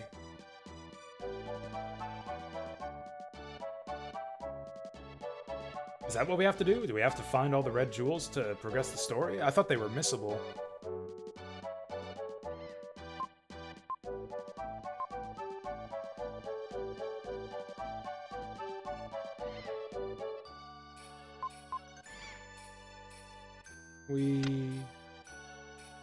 Well, I guess we can turn in this other red jewel to get the herb.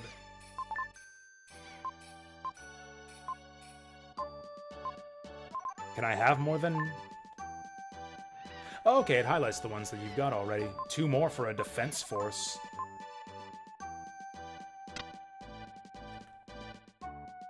Okay, we can have multiple herbs in the inventory.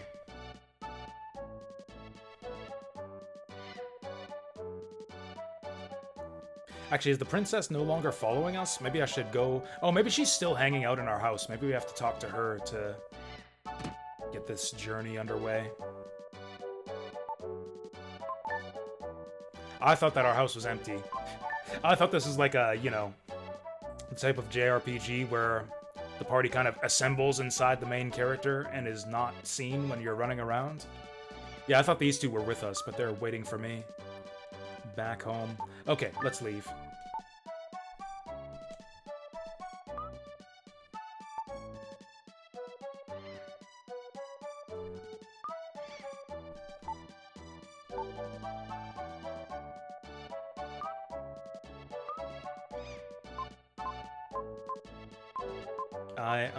I'm going to the village.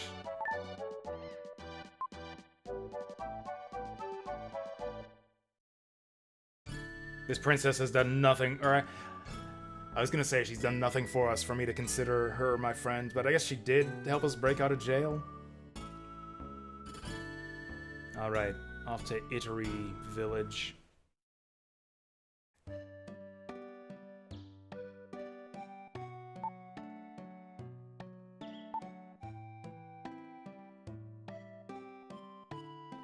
Do I have the melody equipped?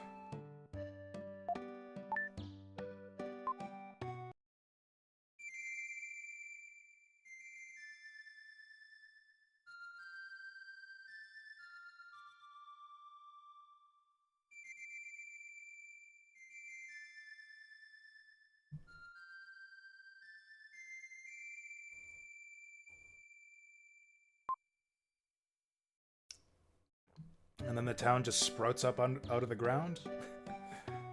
Oh, it does too.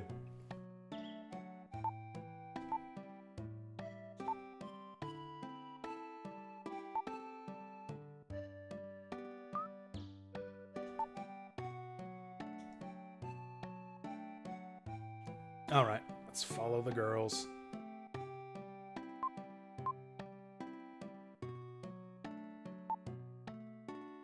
Oh hey, Grandma and Grandpa are okay.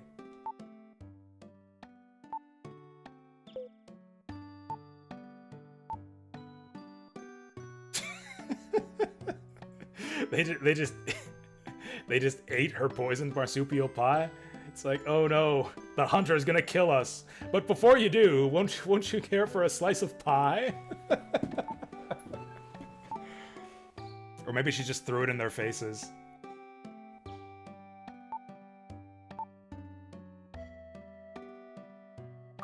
Alright, let's look around the village.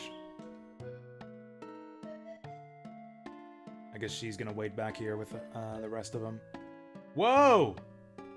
Speaking of momentum... Oh, that's cool. We got slope physics.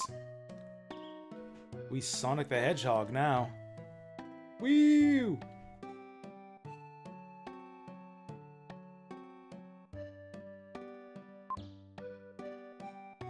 Oh yeah, that's right. This is we're heading to the Incan ruins.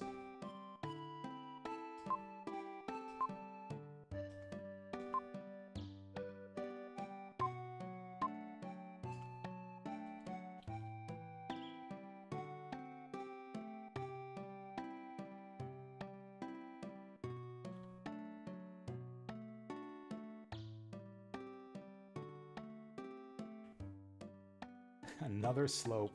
Can we even get up there?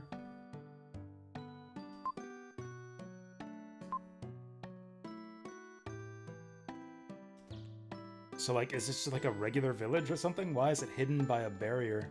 I was under the impression that this was like some kind of like village of like fae or fairies or something.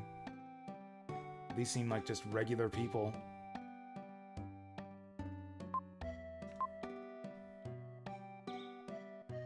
Like that lily girl turned into a dandelion. Oh, here's our Incan ruins.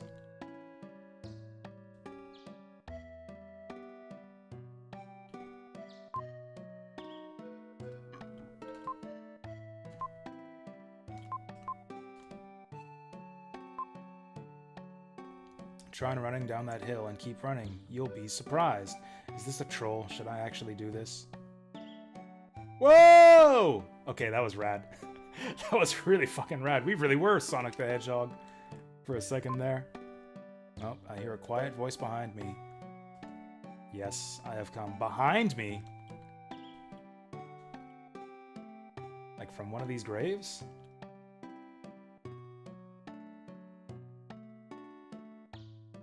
Or is it from inside the cave?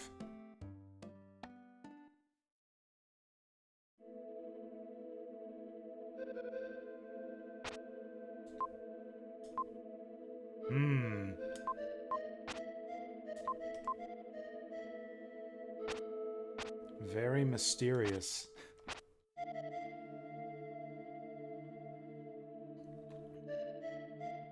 This game actually reminds me a little bit of Secret of Mana. It doesn't play like Secret of Mana at all, but it kind of looks like it. Just a little bit. Oh, there's something.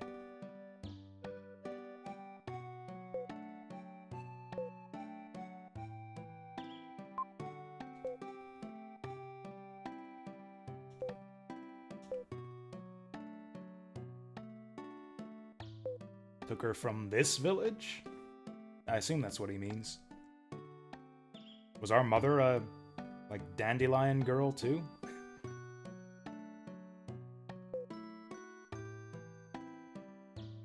Oh, she made the barrier.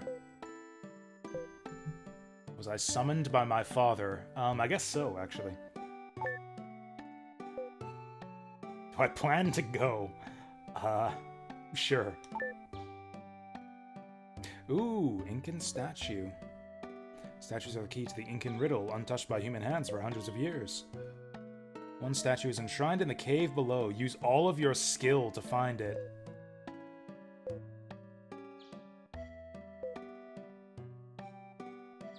Okay.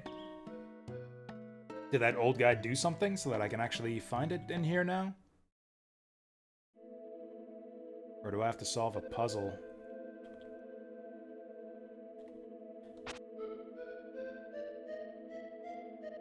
I have chicken.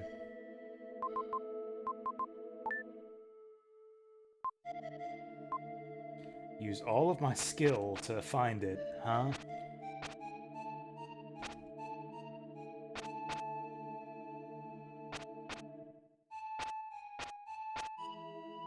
I mean, they do let us swing our flute in here.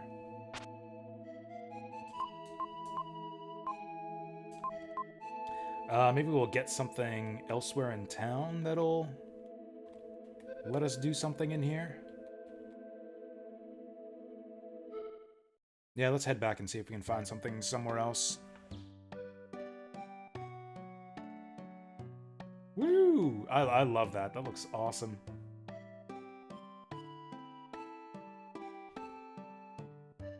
Okay, let's see what's going on in here. What? Inca statue? There's a wall there that sounds different when struck. I think I struck the wall already and nothing happened. But maybe I had to talk to her to get it to trigger.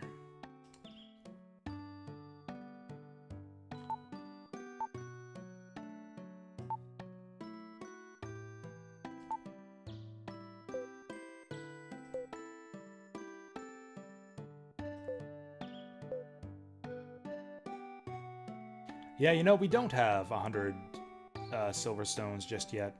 We're actually accumulating them kind of slowly. Oh, that's right. It's got to be the upper slope.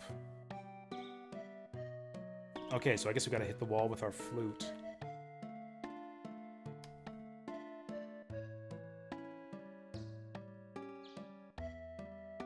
Whew! Also, again, we got the lovely mountains in the background. Lots of mountains in this game. Okay.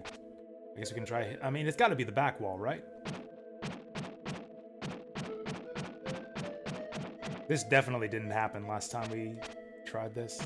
Oh, it's got to be this space specifically. Like, here doesn't work. It has to be here. What did she actually... Shit. What did she actually tell us to do?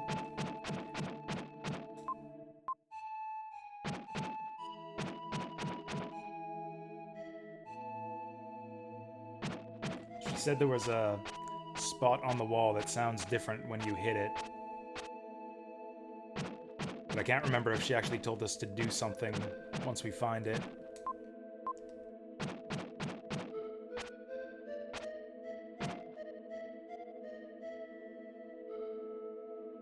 Shit, we gotta go talk to her again. I mean, what else can we do? We can play the song. We can keep hitting it with the flute, or we can spin the flute. That's like the only things we can do.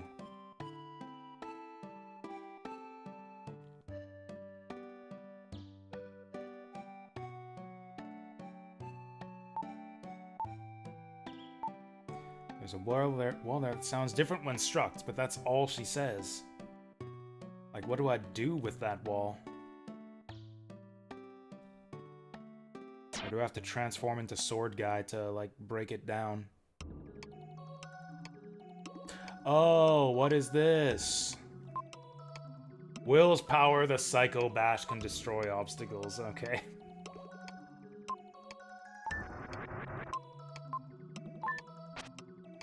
Alright, he's giving us our Psycho power.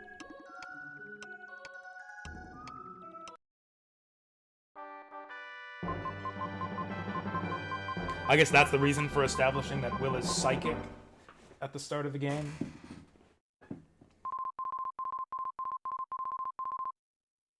Only young Will can use the Psycho Dash. That's an interesting way of phrasing that. Is the Sword Guy old Will? I thought we were like manifesting as like some deity or switching characters. Is the long-haired sword guy future Will? Also, I guess this isn't a psychic attack, it's a psycho attack. I wonder if Will's psychic powers will, like, factor into the story later on. Wait, how do we actually use Psycho Crush or whatever? I mean, I guess we probably can't do it in town since it's not a action area or whatever.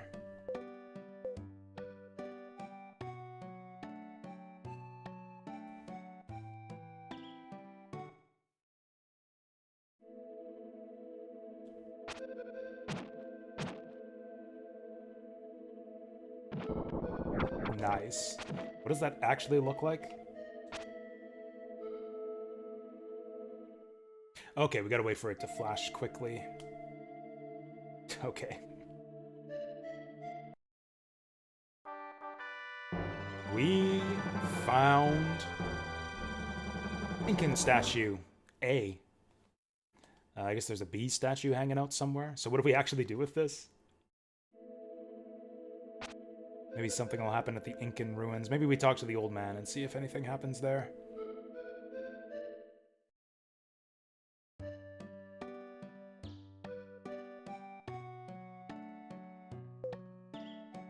Ooh. I wonder if you were to put this... I wonder if you were put on this earth to solve the Incan riddle. Oh, he's just gonna tell us exactly what to do with it. Put the statue on the Larai cliff below the ruins where the spirit's breath cannot reach. The winds in the valley will lead you to the gold ship. That sounds rad.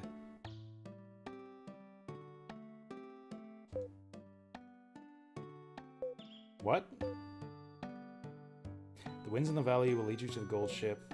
Yes. It is said that the Moon Tribe has one more. Oh, one more statue. Okay, I was confused by that line. It's like the Moon statue has one more... what? One more statue, I'm guessing he means. And he says Lily's gotta guide us. Oh wait, Lily's the other girl.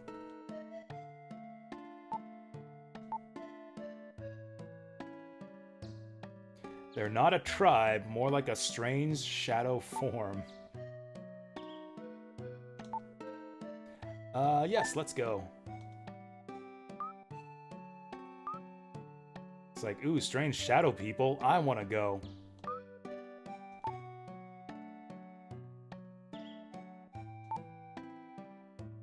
This is gonna be like the entire game, isn't it? No, it's too dangerous for you, princess. You gotta wait here.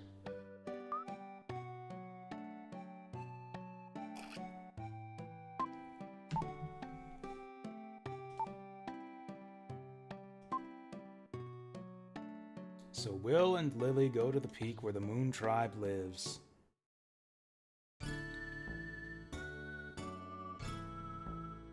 Oh, it says right there on the map. Moon Tribe Camp.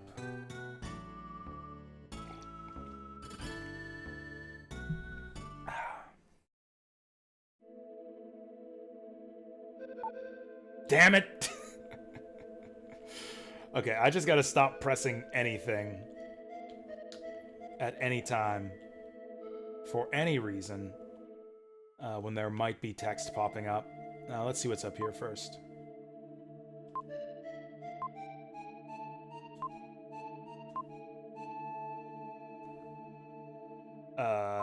You're a bird man. Whoa, Moon Tribe people are spooky.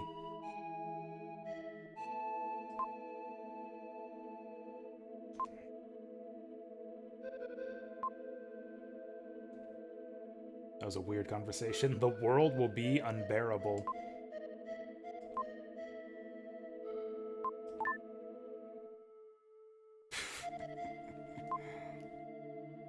This is like a hallmark of Quintet games. NPCs saying weird, creepy things at you.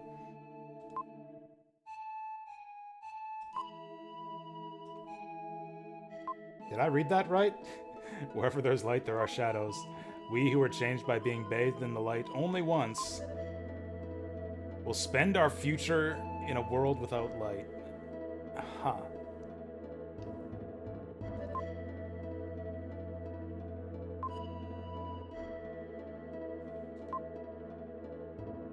So I guess there's a light coming to us, and then it's gonna go away? I guess that has something to do with that comet they were talking about. Some guy in the first town mentioned that too, that there was a star moving towards us or something. Oh cool, they're just gonna give us the statue. I mean, if they're just giving it away, god damn it.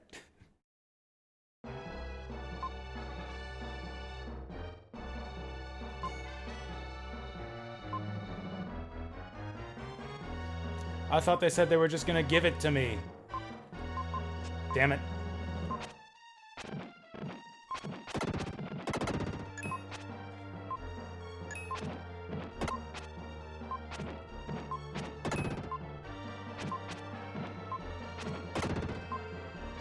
Barely made it.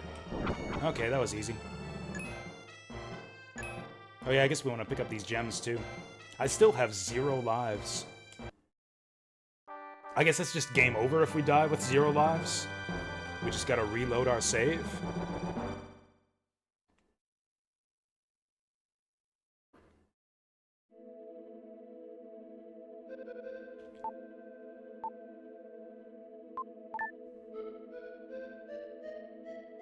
What?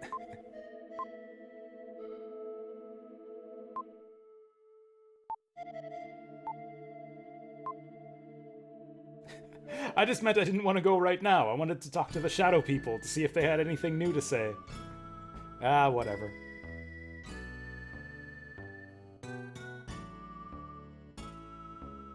Alright, walk hand in hand to the Incan ruins with my new girlfriend.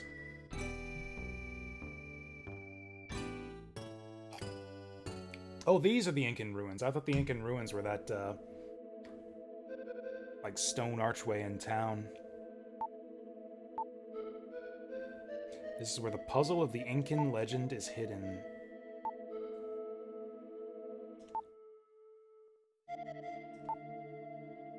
Oh, that's the ship of gold they were talking about.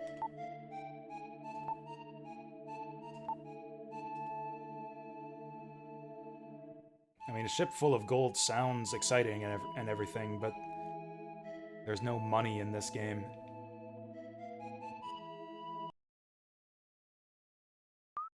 Ooh.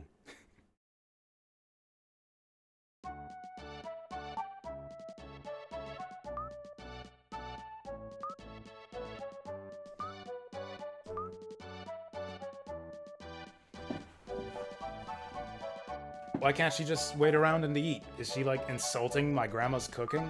You don't like snail pie?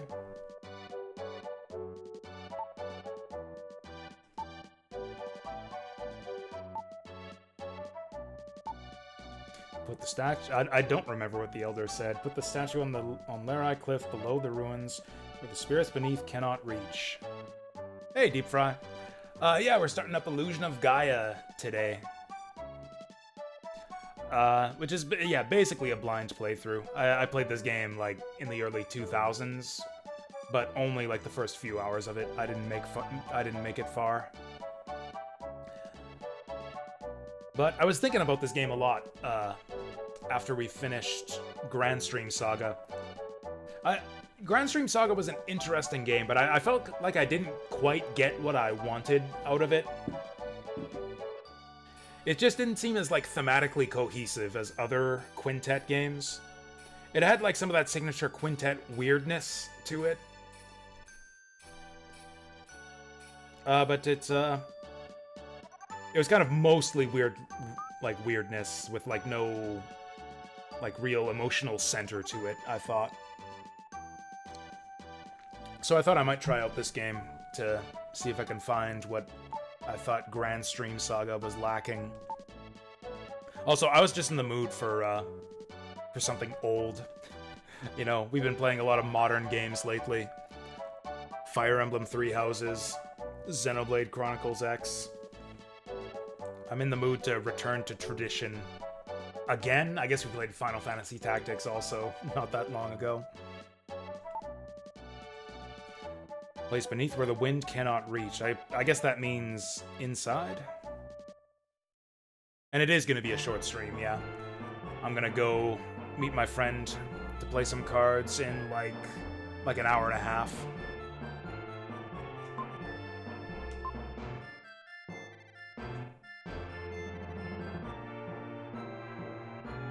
Oh, hey, there's a face over there. But yeah, this game's pretty good so far. It's like almost like a more story-driven version of Soul Blazer with like much tighter combat. And that's also like way less repetitive with the like we don't have to like keep knocking down enemies coming out of spawners one after another.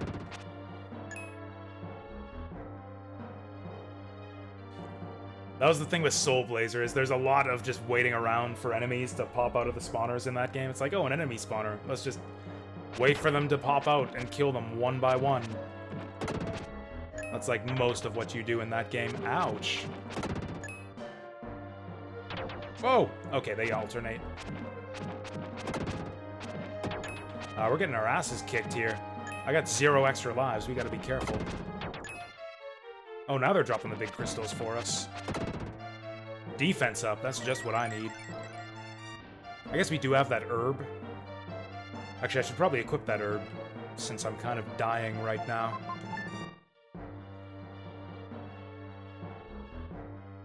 Oh, hey, it's these caterpillar guys again.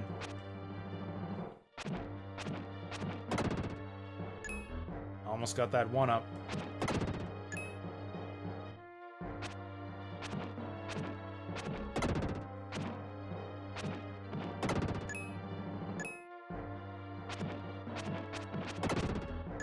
Combat is super simple so far. I wonder if we're gonna get magic spells like Soul Blazer.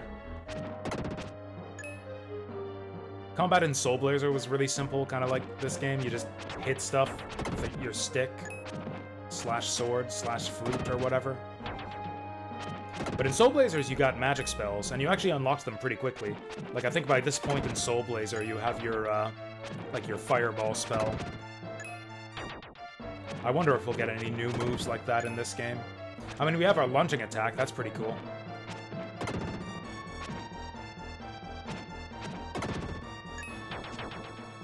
Oh boy.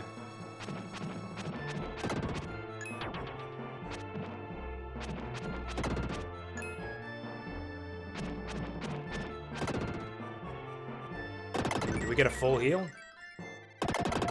Oh, we do too. Getting the heart piece gives you the full heal. That's nice.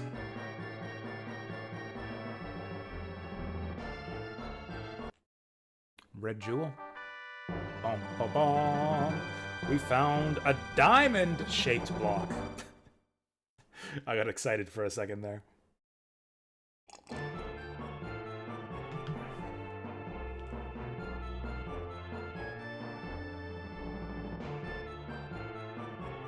I guess we're looking for a diamond-shaped hole now.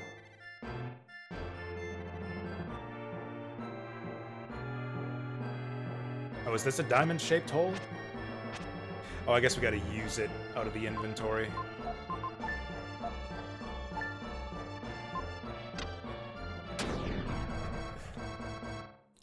Do you know where the diamond-shaped block goes? That's right, it goes in the square hole. Although I guess a diamond-shaped hole is a square-shaped hole, just, you know, angled a bit.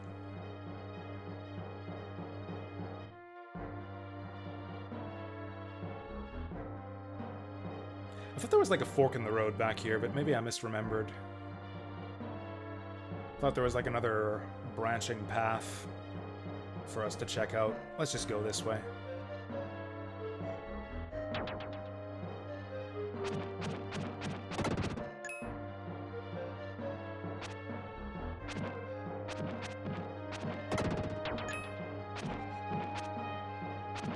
Yeah, we get like kind of the 1-2 punch where we can like knock them back with the first hit and then follow up with the leap attack. Ooh, shortcut. Okay, yeah, that is. I was just verifying that that was a shortcut, but yeah, it is.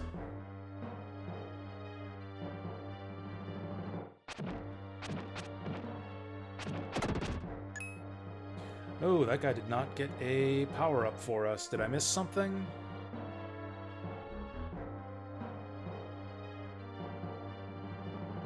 Or are we gonna pop out of one of these other doors? There we go. Nope.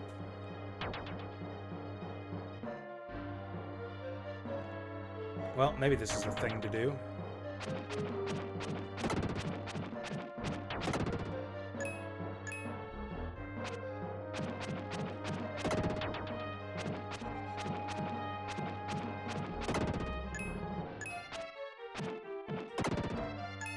Okay, now we're starting to have to fight a bunch of enemies at once. Oh, oh, right, we got this thing. Boom. Hit it with the palm strike.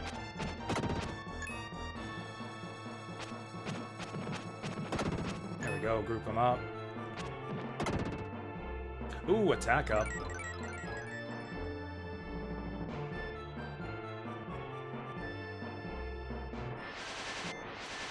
Oh, we got slimes. Classic JRPG enemy. I feel like you don't count as a JRPG unless you have a slime enemy in your game.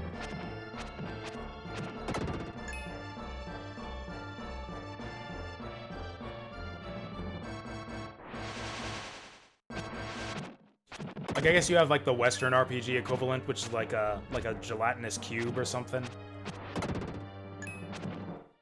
I don't know, are slimes a thing in, like, Western RPGs, D&D style? Not in the same way that they are in JRPGs, I don't think. Like, Western RPG slimes are like blob monsters that eat everything. JRPG slimes are like just dinky little puddles that, like, get you wet. Or poison you or something.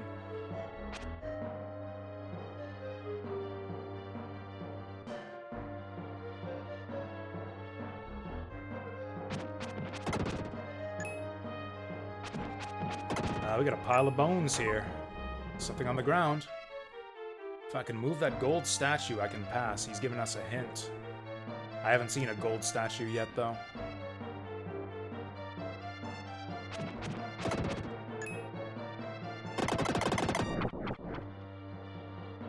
Is this a shortcut? It is.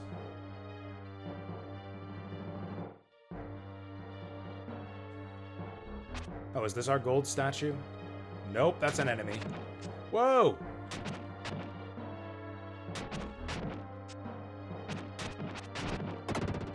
Okay, maybe we gotta be a little bit more careful with these guys. We don't do a lot of damage to them either.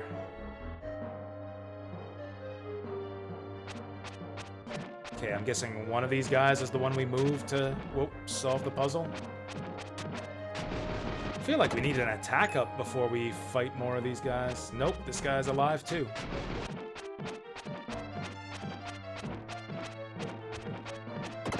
Yeah, we could really use an attack up.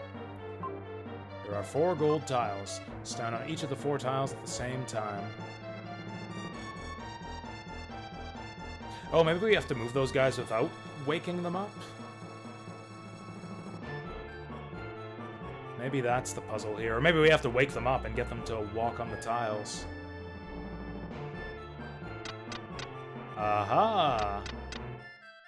Okay, don't get them too close. Also, yeah, we didn't get our usual power-up for clearing the room either. So I guess we're not supposed to fight these guys.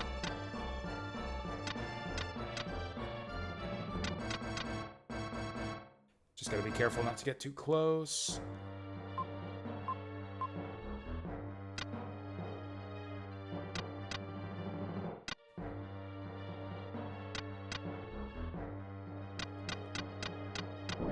Hey! Alright, now where are we going?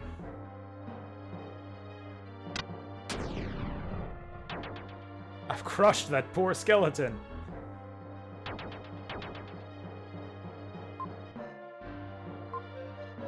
Oh, I suppose that's what killed him. That's probably what killed him. Not like just now, he was dead already, but that thing falling on him is probably what turned him into a pile of bones. Aha! Oh, I could have maybe used that to squish the monster there.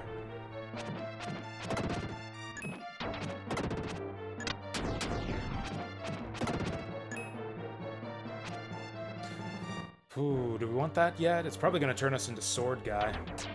I think I do want that. Also, let's save. It's been a while since we saved. Oh yeah, we get healed in these rooms too.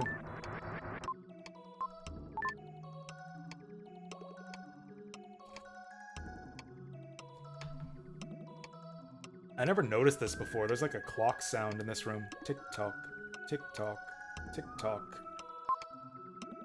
Change into the Dark Knight Freedan? Sure.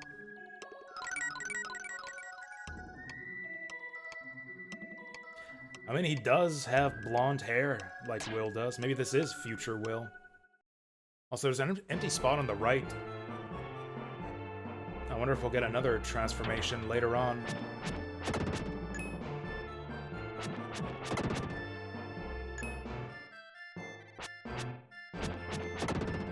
Hey.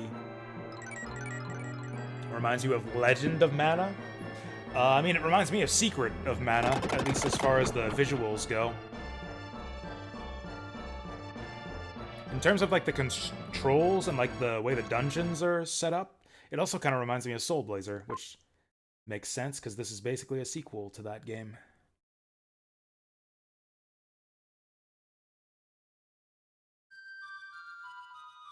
Oh, the statue is singing, but I don't have my flute anymore. Oh, or maybe this will teach us a new song.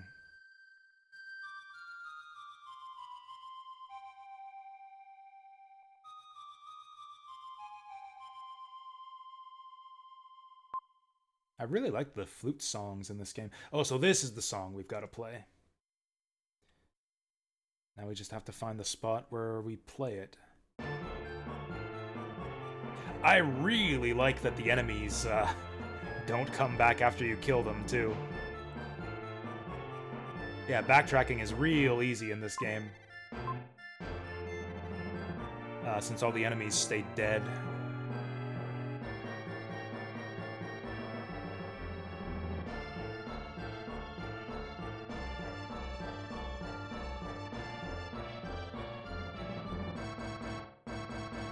Wait, where are we actually going now?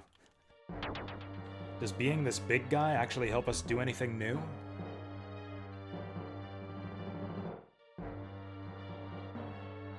Maybe I want to transform back. Because we'll need this melody. Have we been in here yet? Oh, I don't think we have.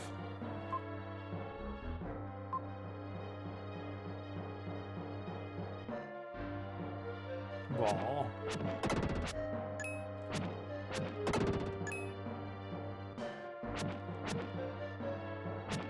Oh, we have to be Will to get through here. Yeah, I should have transformed back. I knew we'd need the flute melody pretty soon anyways. Did we even have to transform into this guy? I feel like Freedan didn't really help us do anything this time.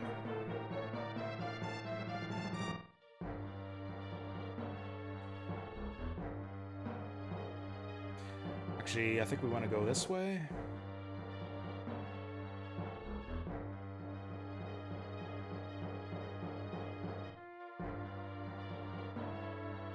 Is this going to lead to Terranigma? That's a tempting offer. That might be kind of neat to do Terranigma. The thing is, this is a blind playthrough for me. This is like a brand new Quintet game that I've never played before, which is very interesting to me. I have played Terranigma before. I've played Terranigma a few times. I mean, I guess we'll see. I guess we'll see if the mood strikes me. Maybe I will really want to play Terranigma after we're done this, but I kind of already know Terranigma really well. Terranigma is not on the agenda right now, I'll say that. Kind of want to play the other stuff. The stuff that's actually on our projects list this year. The bucket list and the second chance games list. This game, incidentally, I consider to be part of the Second Chance Games project. This is a game I played a little bit of back in the day and I didn't really take to it, but I would like to give it a second chance, because I think there's a chance that I'll really like it this time around. And so far, I'm digging it. So far, this has been rather good.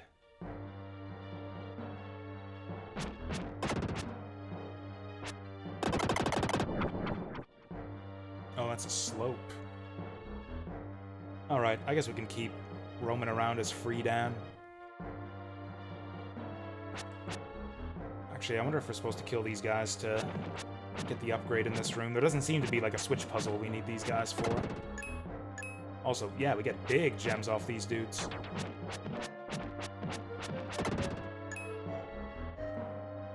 fucked up. We got a dash down there.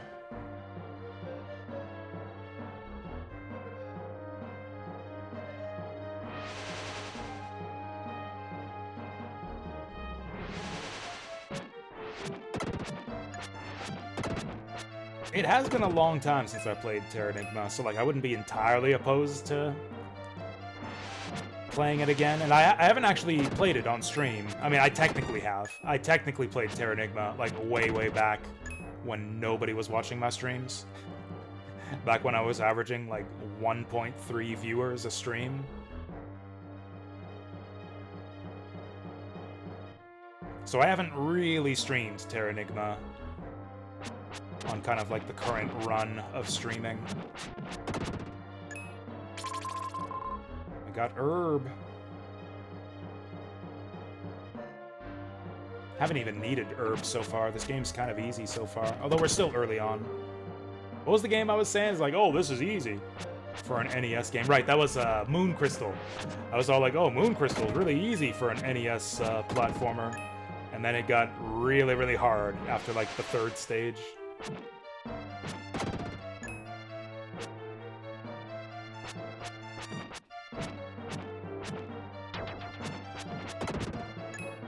Gosh, how many monsters are there in this room?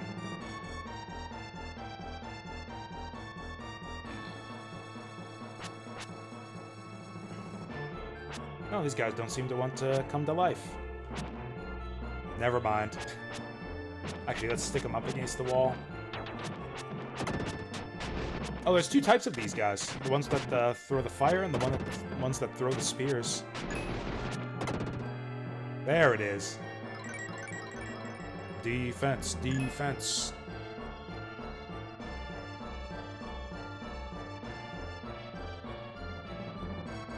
You know what really makes this game, what really makes this game seem kind of similar to Secret of Mana in my mind?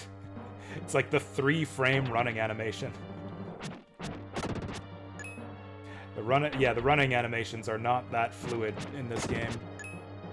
Actually, Secret of Mana, I think, was even worse. Secret of Mana, I think, had like a 2-frame running animation.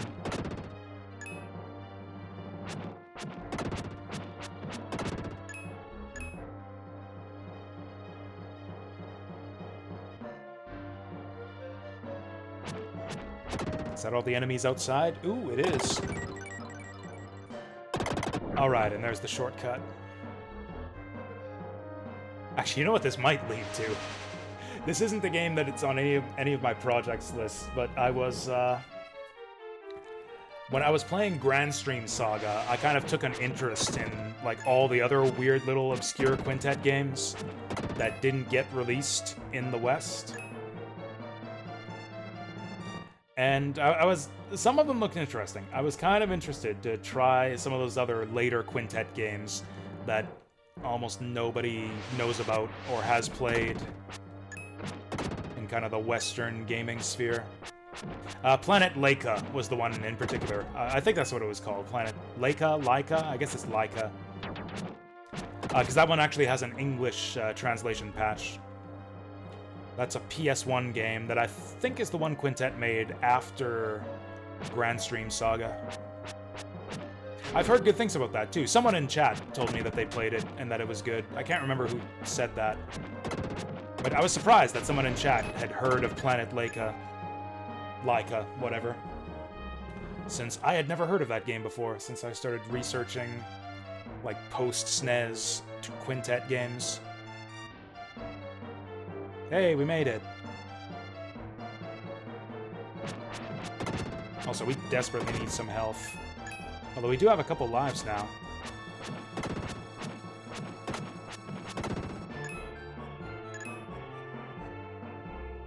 I hope we get a health up. I hope we get a heart in this room so that our guy can get healed. Come on, where's the rest of the monsters in this stupid room?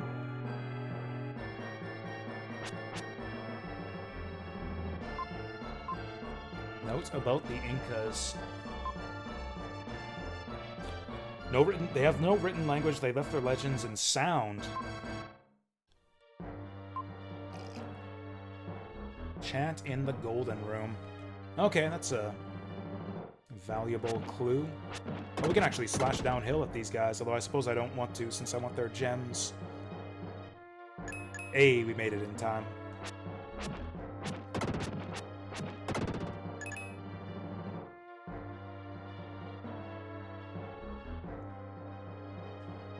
So as far as the title of the game, Illusion of Gaia, we've met Gaia. We know who Gaia is. That's the creepy demon face in the save room. I wonder what the illusion is.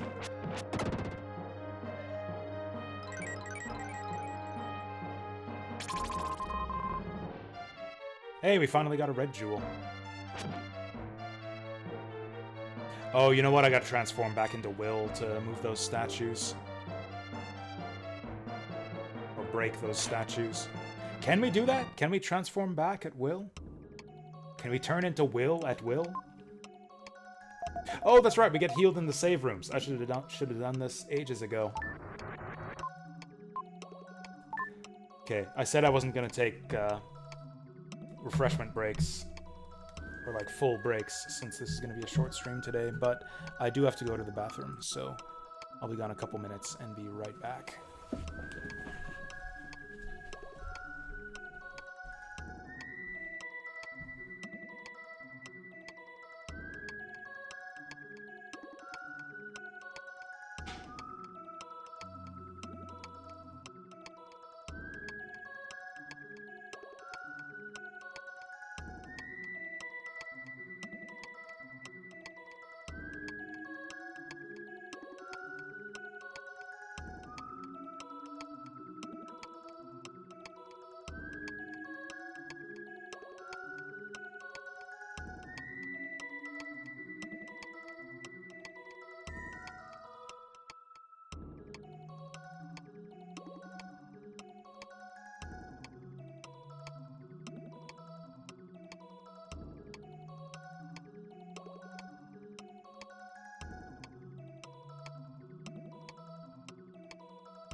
So I guess we're transforming back.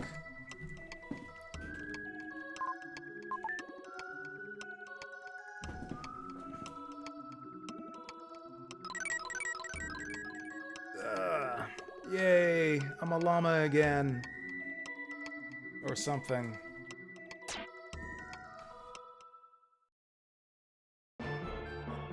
Alright, so now we want to go down and break... Wait, can we get over there from here?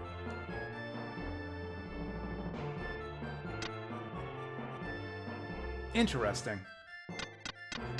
So we can move these things, but there's no point.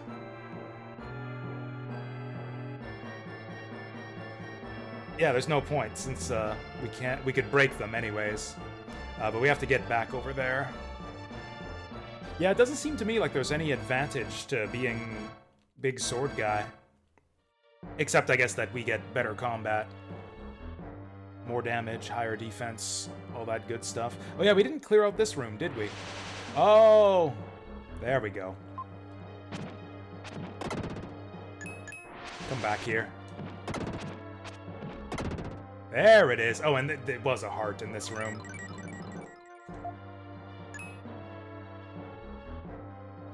Anything else down here? Nope.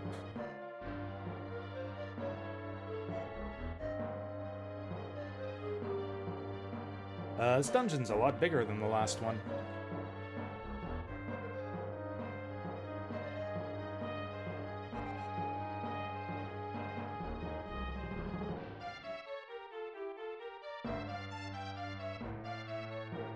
Honestly, I've kind of forgotten the layout of this place while I was over in the bathroom. I think the place with all the statues might have been up here.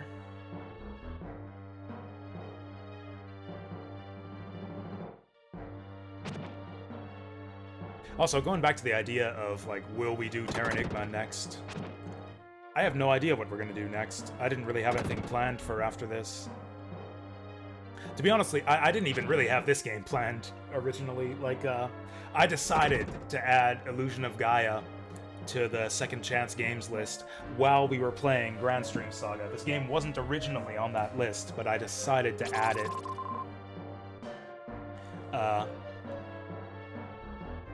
Just because I started thinking about this game a lot as we were playing Grand Stream Saga. Tomb Raider 2 was another game I was considering for the next game for us to play, to kind of get that, like, golden age of gaming goodness back on our menu. It does feel like we've been playing a lot of JRPGs lately, although the different, like, sub-genres of JRPGs. Like, we did the strategy RPG thing, we did, like, kind of the modern, like, MMO-style combat JRPG thing with Xenoblade Chronicles. And now we're doing the classic action RPG thing with Illusion of Gaia here.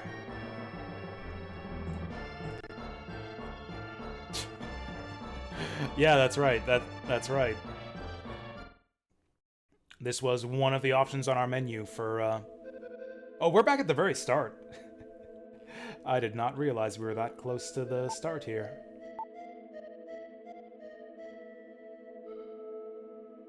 The statue on the Larai cliff below the ruins where the spirit's breath cannot reach. Honestly, Wheel of Games was a really good time yesterday.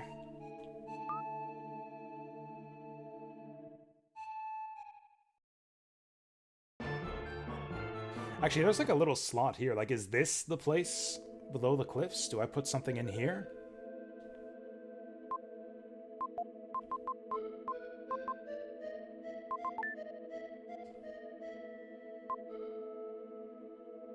No, I think it's got to be, yeah, like he said, below the cliffs, so like probably at the bottom.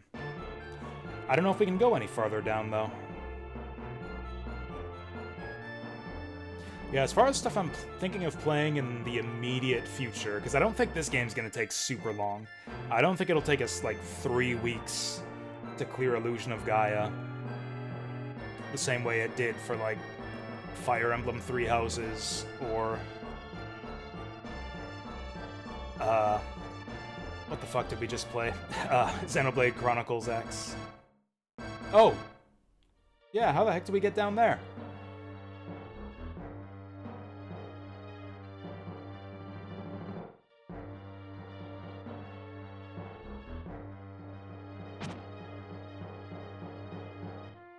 Shoot, I'm kind of lost.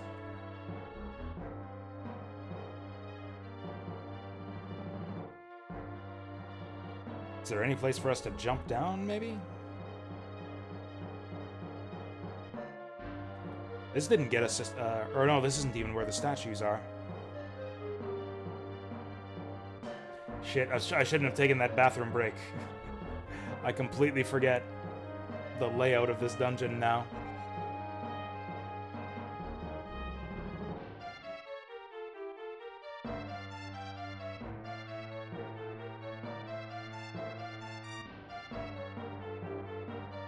Okay, nothing here but a bunch of enemies that we killed already.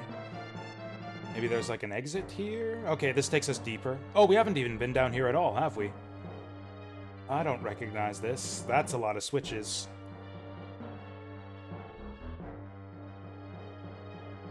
Okay, did we just press them all?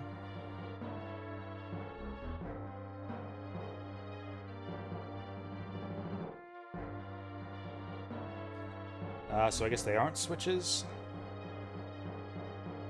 Is there like a pattern we need to trace? I do not remember getting a clue for this. Or is this where we place the statues? Or is this where we play the song?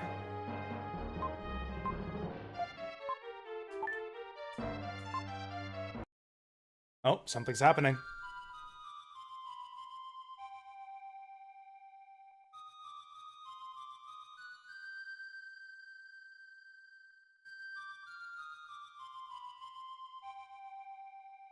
I might do Tomb Raider after we're done this game. Tomb Raider 2, that is, which is, at this point, I think the only classic Tomb Raider game I haven't played.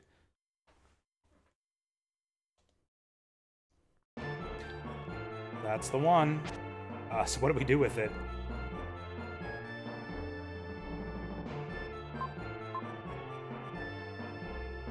Fuck, I can't remember the clue. Do we place the statue here?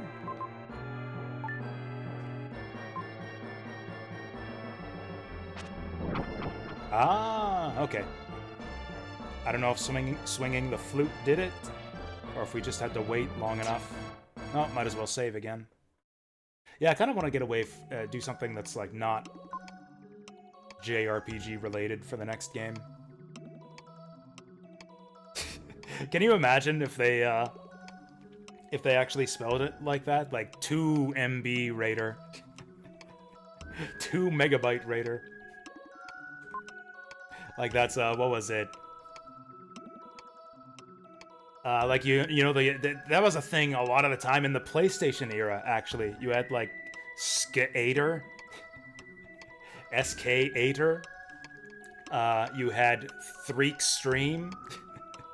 You know, there was like 2 Extreme, but then they made like Threak Stream, where it's like 3 as like a backwards E.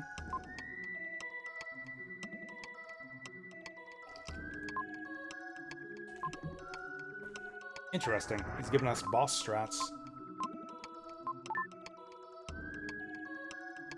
I feel like there's no advantage to being sword guy. He just takes away a lot of our useful abilities, like spinning the flute and playing the flute.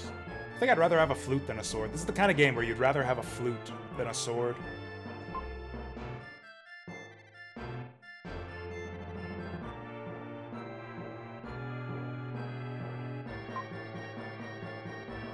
Okay, I guess we gotta place the other statue. There's Inca B.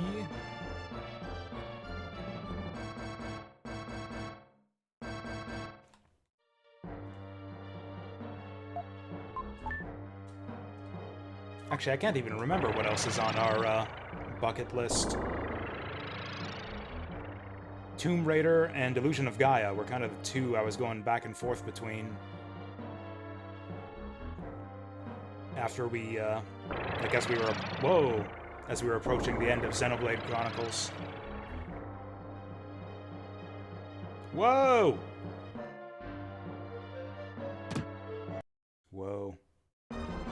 What's going on? Whoa. Oh god, we gotta fight fucking Satan. Are we hitting his hands? We're hitting the hands. Whoa! Oh, he said to get behind him when we get hit? Whoa. Whoa!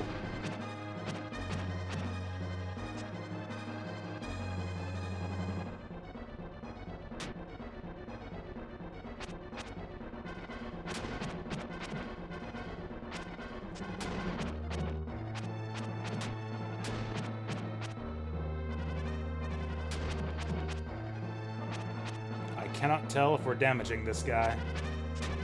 Oh boy, might have to get that herb ready.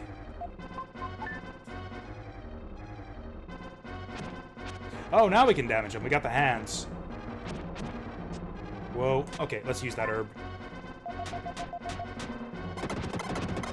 You know, I guess I should have brought our sword to this fight.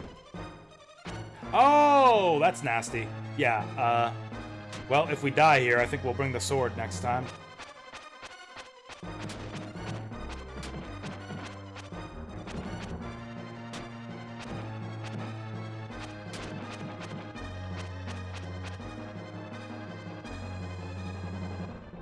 So that's one hand down. Whoa.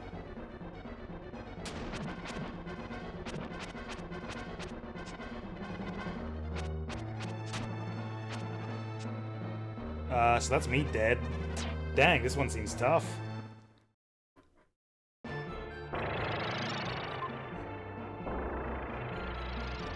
Oh, must have been just a bad dream. I had a bad dream that I completely failed at a boss fight.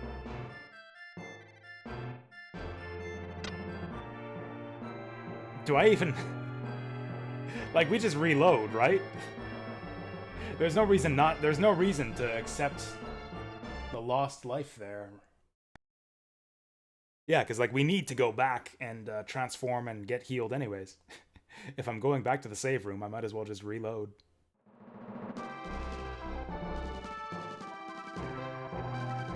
Actually, you know what this really sounds like? Is the theme from Final Fantasy V.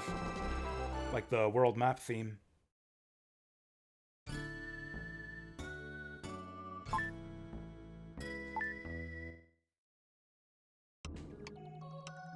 Okay, let's be sword guy this time.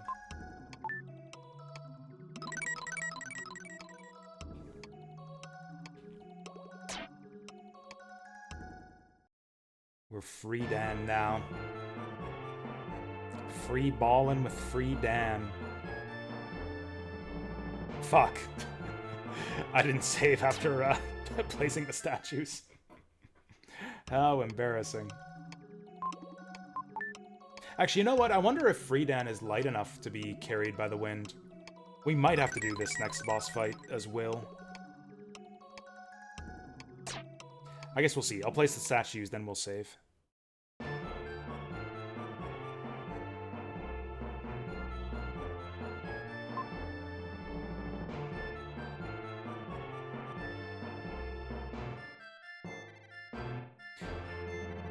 Okay.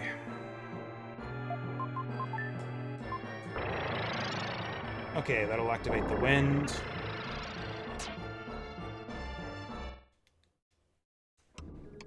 Also, I was curious to see. I do have the spreadsheet open. What do I have? Oh, when he suffers damage, rays of light will shoot from his head. If you suffer damage, hide behind him. I don't know what that means. I thought it meant he would, like, curse us with some status affliction that we'd have to, like, hide behind him to remove.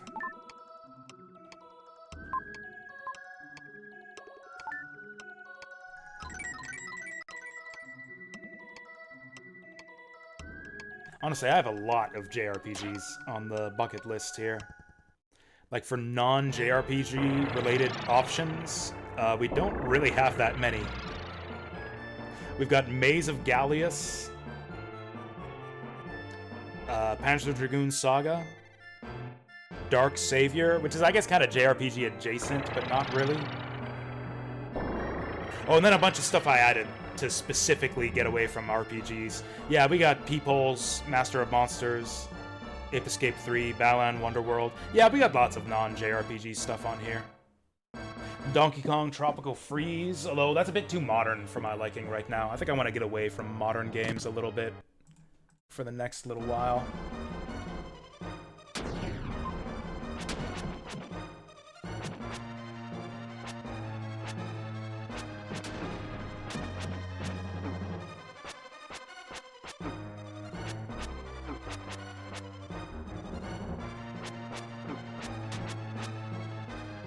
Aren't we supposed to be able to damage this guy once the hands go away?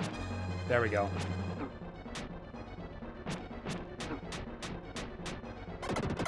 Oh, I'm dead. Shit. This is really hard. Do I need more stats? Do we need to level up or something? I guess that's not possible. Like, we would have to find new rooms with enemies in them. Tropical Freeze ain't going anywhere? I mean, you never know. Nintendo might just, like, sweep the internet, just rip down every single Tropical Freeze ROM out there. I'd have to actually buy, what console is that even on? Is that a Wii U game?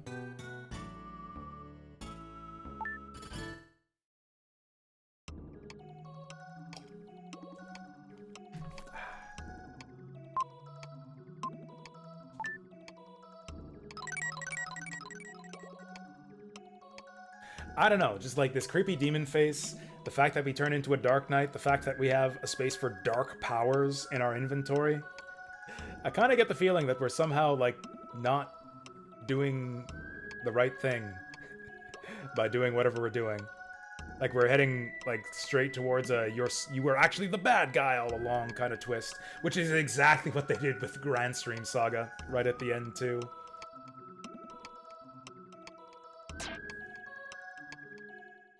I feel like Grand Stream Saga kind of handled that plot twist in sort of a dumb way. It kind of came out of nowhere right at the end. And that'd be kind of funny, where if, like, they just did the exact same thing again in this game. Well, at least in this game, it seems to be, like, heavily foreshadowed or implied.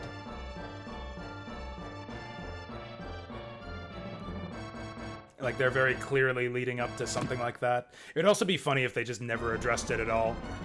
Just like, nope, you just use dark powers. You just use dark powers throughout the game and, take all of your orders from a demon head.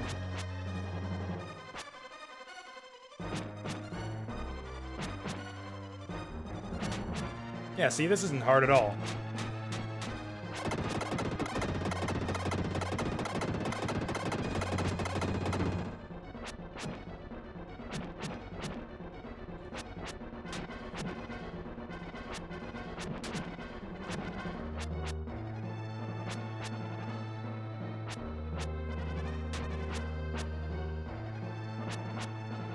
Hit him! Oh, there we go. Oh, bad angle there. Sucks that we can't hit him when he does this.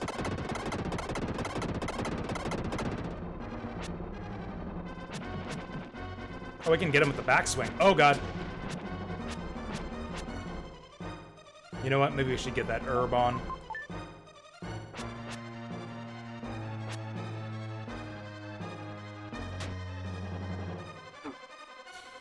Alright, let's hit it. Oh, we can hit him from back here. Boom! Oh, that was easy. That was easy. We didn't have to step up at all. I didn't even need my herb.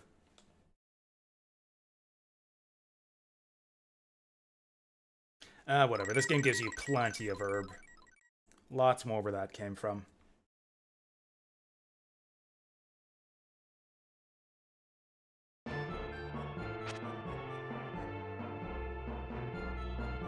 Kind of weird you don't get any kind of stat increase or level up from killing bosses. You get them from killing regular enemies, but not bosses. What even is our reward for doing this? Why are we here again? Oh yeah, the ship full of gold. I guess the ship full of gold is its own reward. Feels like there's someone here.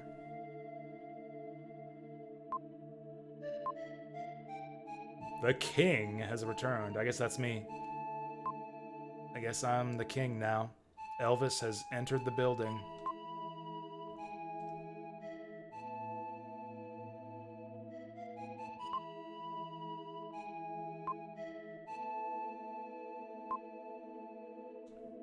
Ooh, I have a queen too? Nice.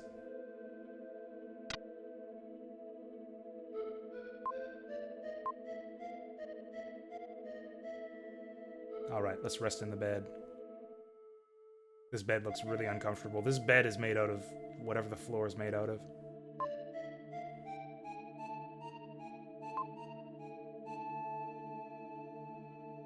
Oh, also...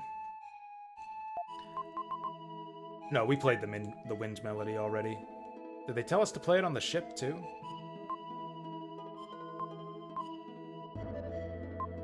Damn it. Alright. Sit on my throne as the Prince of... the Incas. Or King of the Incas, I guess.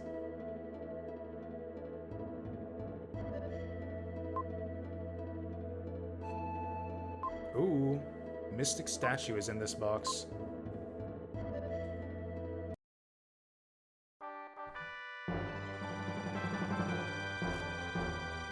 Yep, that's a mystic statue. He was not lying. Oh!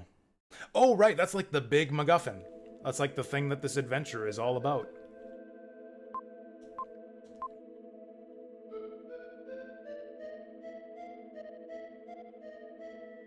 Alright, we're like done a sixth of the game in about 3 hours.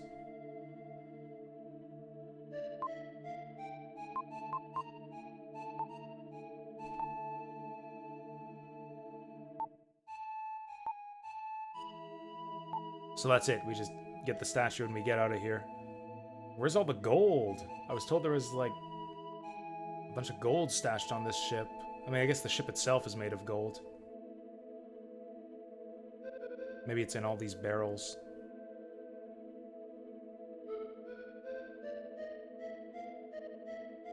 Incans are all about that gold. The City of Gold was an Incan thing too, wasn't it?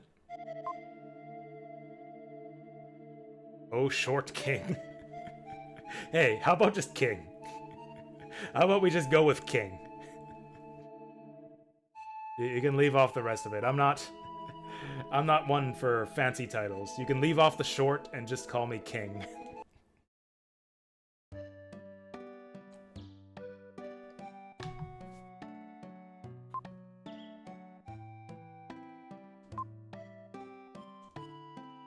What a wonderful world.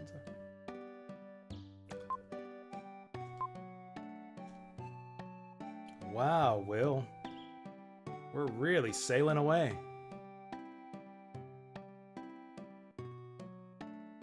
Look at the parallax on that. Is that even parallax on the water, or is that like real Mode 7? It's an impressive kind of like fake 3D effect. I wonder if that's Mode 7 or just like a simple animation. I guess it could be just a simple, just basic animation.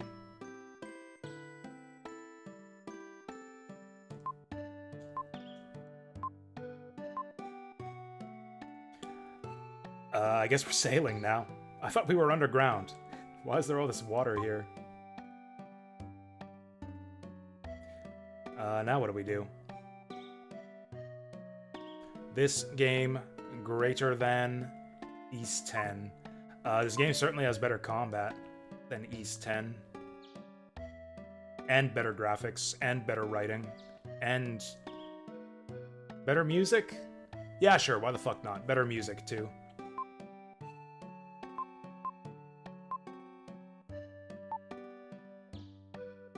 I mean, I have the statue already. What are we doing now?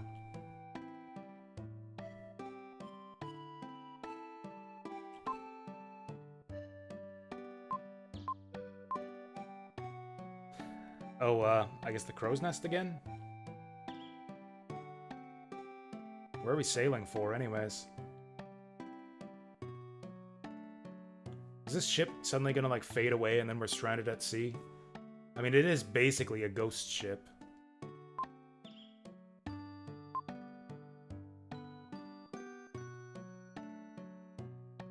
Damn.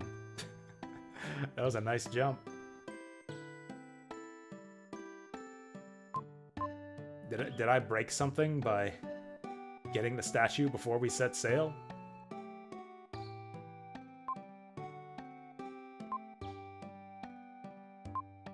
What the fuck do we do?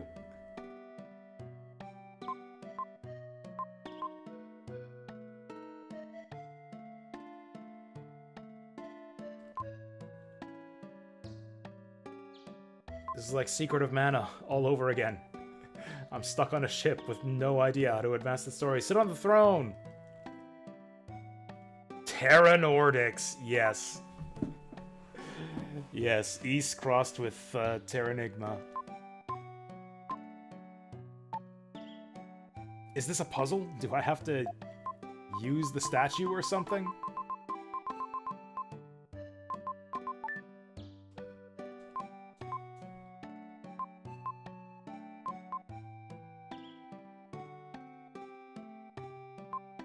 Oh, she told us to, yeah, we could rest in the bed.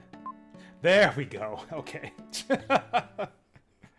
Yeah, see, it's not even talking to random NPCs to advance the story. Sometimes you just, stand on random spots. Whoa, we're dreaming.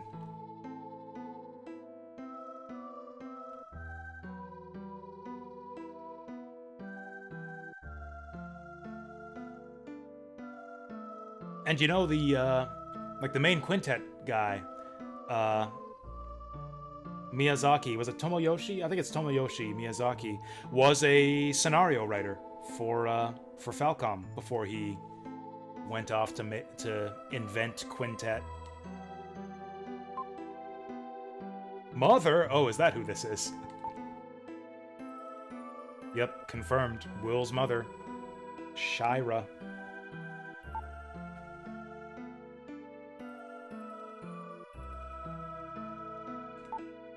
Yeah, I think he was a scenario writer for Ys 3 specifically. Which had a good story. I liked the story of Ys 3.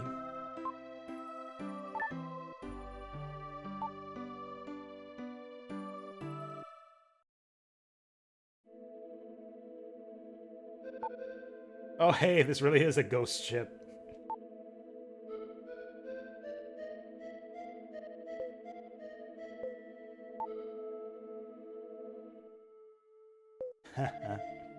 Oh wait, this is Lance. This is one of our friends from the cave, the card player.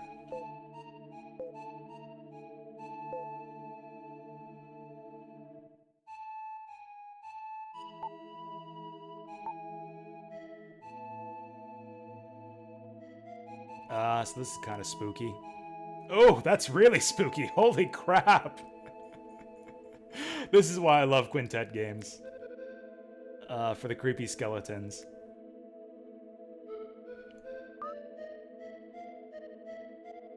Damn. Can I have that ring she was holding?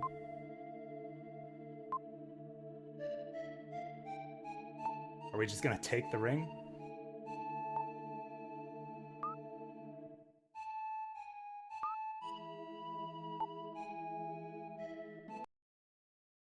Are we just gonna take it? Oh no, we shouldn't have taken the ring. Wait, oh, we're actually sailing on this, like, ghost ship that's full of holes. What? Maybe it belongs to Rivers. Wait, damn it. Tell me about Riverson. There are fish as dangerous as sharks. Okay. Boss fight with a fish, maybe? Sounds like we're being hit by cannons or something. Wah! We got Wario on board. Oh yeah, Seth was the purple one, that's right. The one with the drunken gambler father. Oh, you know what? I probably should check all the barrels here for red jewels. I've been slacking on that. Searching objects for for red jewels.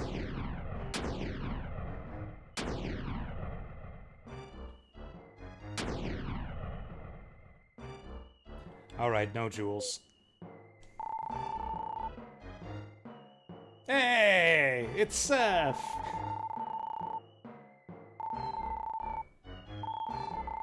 Oh shit, we gotta go inside the fish to rescue Seth.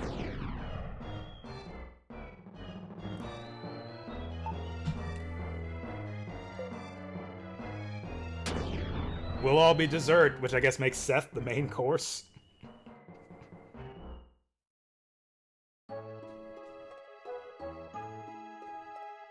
Ah, the famous stranded at sea scene. I've seen a lot of people talk about this sequence regarding this game. Apparently, yeah, the part of the game where you're stranded at sea with the princess is like one of the most memorable and also polarizing parts of the game.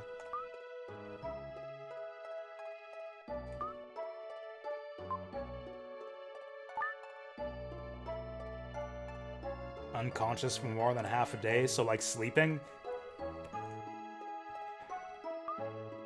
I'm like unconscious for half the day pretty much every day.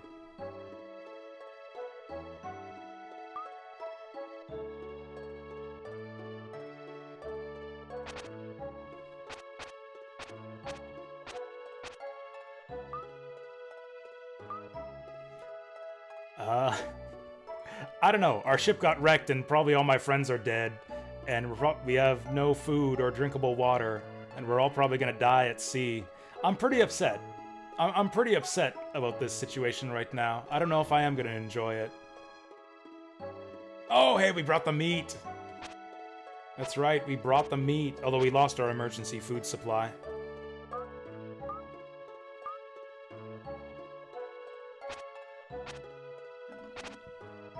Do we just wait around, I guess? I think it's time for us to have a dream about a windfish or something.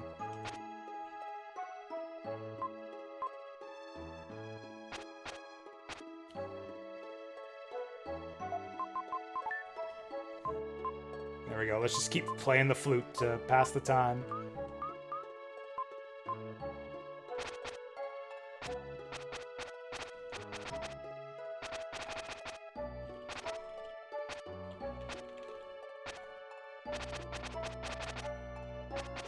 You can do funny things to your attack animation if you just mash the D-pad with it. Oh, there it is. Just gonna practice my fencing. Don't mind me. Backsteps into the water. Is there something we're supposed to do, or do we just, like, wait it out? Is this like a stuck-in-prison type situation where we just wait to be rescued? Thought you were gonna eat the meat.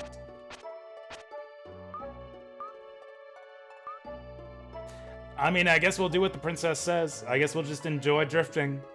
Got the wind in our hair. And at the sails, that's a pretty crummy sail, actually.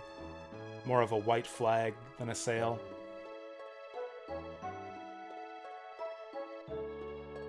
Is this what we do? Is this how it ends? Or rather, how we advance? Get to really appreciate this water effect now. Look at that horizon. Feels like we're playing Wind. Imagine if this was the music that played whenever you go sailing in Wind Waker. Wouldn't that like completely change the entire game? If this was your sailing music? I feel like I would almost prefer this. I think I'd actually rather have this kind of vibe, sailing from island to island in Wind Waker. Like, Wind Waker, you know, it's all about, like, the bombastic, like, adventuring music, which is kind of the theme that that game's going for. You know, Zelda, adventure, exploration. Kind of gets tedious after a while, kind of gets overbearing to have that just thrown in your face every time you want to go from point A to point B.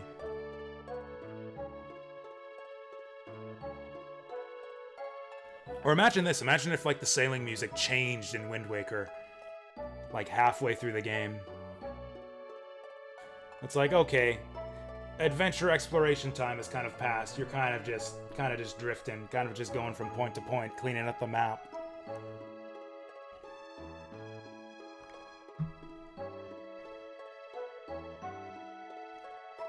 Do we know who has the best underwater music? Oh, that's Donkey Kong. That's what you're saying. You're saying Donkey Kong.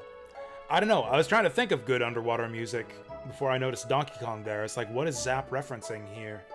And the only thing I could think of is do do do do do do do do do do do do do do do do. It kind of doesn't work when I'm humming a different tune while this is playing in the background, but you know what I mean? Do do do do do do do do do. Do do do do do do do do do do do. Okay, so this is not a wait around for something to happen type event here. What the fuck do we do?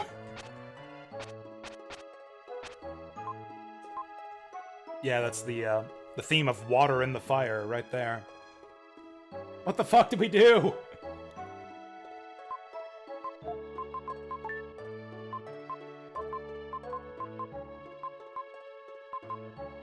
Do we shove the princess in the water?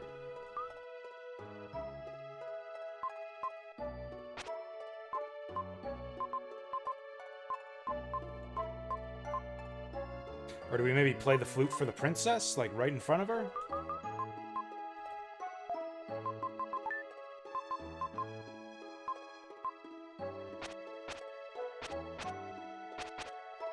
This is fucked up. This is completely fucked up. Is this actually just like a wait around for something to happen type event here? Fuck this shit. I'm out. I'm gonna psycho crush this entire fucking raft. Okay, that didn't do it. Maybe we can shove her in the water with this. What else can we do? Oh, we can spin the flute. Will that do something? Hey, watch this. I can do a neat trick.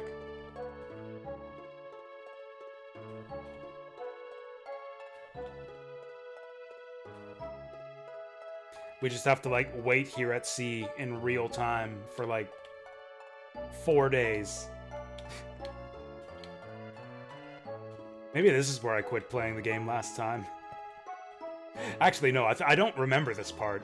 Like, I've heard it discussed. I know that, like, the drifting at sea part of Illusion of Gaia is an infamous part of the game, but I don't think I made it this far the first time I played it. I think I got stuck earlier than this.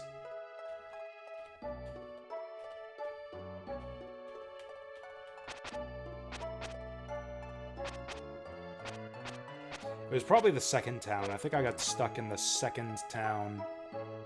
And now I'm stuck here.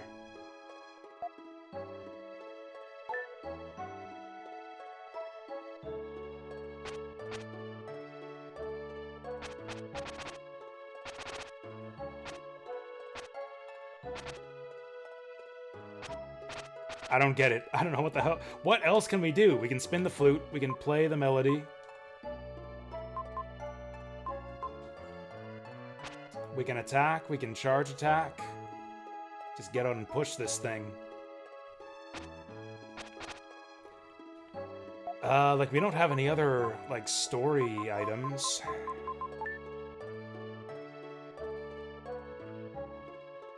Oh, you know, we do have, like, a map here. I never noticed this. Or rather, I've never, like, actually opened the map in a dungeon before. Are we there yet? Are we there yet? Are we there yet? Are we there yet? Guys, I might be stuck. Did I do the wrong thing? Did I do the wrong thing? Are we just soft-locked? This would be such a quintet thing to do. Like, when she says just enjoy drifting, she frickin' means it.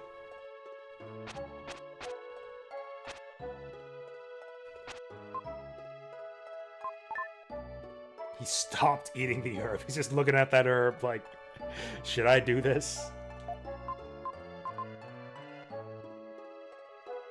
Oh! I thought this was a healing item. The meat from the castle. I thought she had it. I forgot where I got that meat. I thought the meat was a healing item. There we go. We bit off some of the meat. I'm an idiot. I'm a fucking idiot. I mistook that for like a healing item we got in the dungeon. I totally forgot that we pulled that from the castle. That's the meat she was talking about. I'm just an idiot.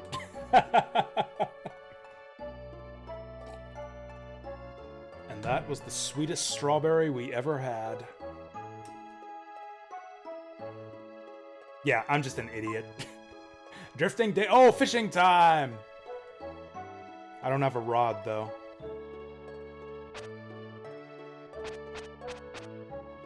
Maybe I can pull the fish towards me?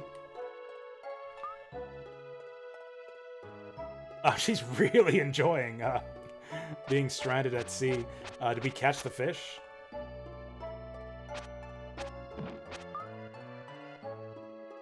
We gotta eat, girl. We got to eat. Come on, club those fish harder. Just gonna snatch them out of the air with this.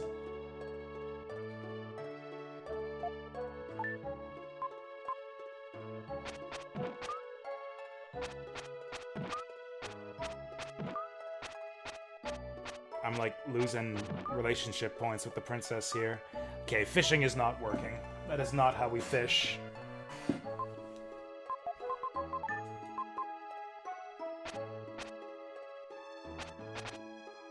Is this like a bunch of puzzles I have to solve here? Oh, Will's going crazy. Oh yeah, talking to Kara the whole time? Yeah, I would go crazy. Being stuck in this situation.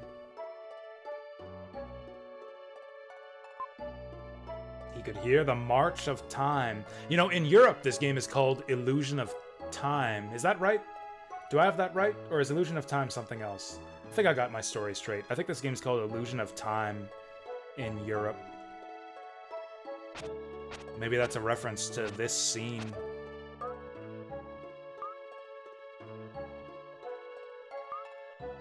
Oh, something's drifting here. It's gonna be Hamlet. It's like, hey, our food situation is solved.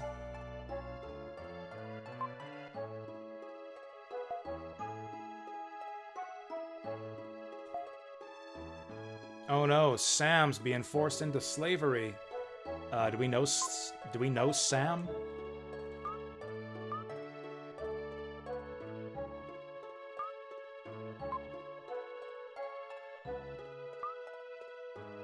Damn it. Yeah, she should have let us bludgeon the fish to death. Also, I'm on 2 health right now. Is that because of all the damage I took in that last boss fight? Or am I actually slowly starving to death? I didn't actually notice that. Were we at full health at the start of this raft segment? And we're like losing health as the days go by? Or is that just the amount of health I had after the last boss fight? This is like the opposite of the message from Terranigma. When that goat eats her husband. It's like, oh my god, goat. It's like, she-goat, what are you doing? I'm eating my husband. You want a slice? Gotta do what we gotta do to survive. This is like the total opposite of that.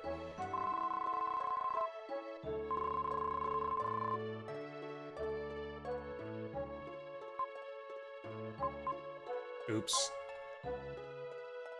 Alright, I'm beating these fish to death. Hey! Oh, we're eating good tonight. Some for the road, too? Alright. Sid is saved. Oh. She's mad. She's real mad. 2 for 1. Oh, it is like a starvation meter. We're recovering our health with this. Oh, this is awesome. I love this. This is a great sequence. This is the coolest shit. I love this game. This is so cool. Alright, now if we get attacked by a fish monster, we're ready for it. Alright, I'm ready for anything now.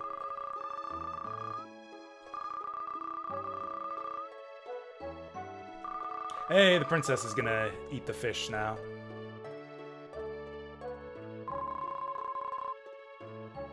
Yeah, now we gotta feed her the yummy fish. Go ahead, chow down. She happily ate the fish. Oh no. This could get a little,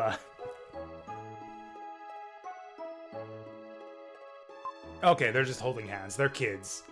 They're kids, so even though they're, like, alone on a raft at sea, they're just gonna hold hands together and look at the stars. Day 12, goddamn. They should probably be dead by now. I don't think they have any drinking water. Maybe they do. Maybe they do have, like, a water flask canteen or something. If I were taller, I could reach them. You'd have to be pretty tall. You'd have to be, like, really, really tall. Like that Ant-Man from Parappa 2. I want to get big.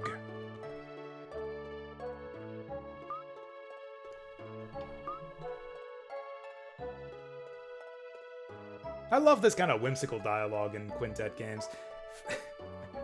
If only I could talk to the stars to find out how they're doing.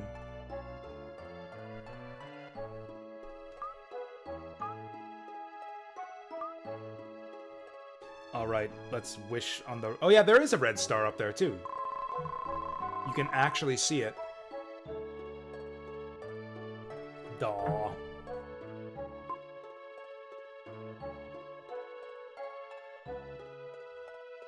I'm a sucker for romantic sailing scenes. Grandia had a really good one too. Justin and Fina at sea, that's a great scene.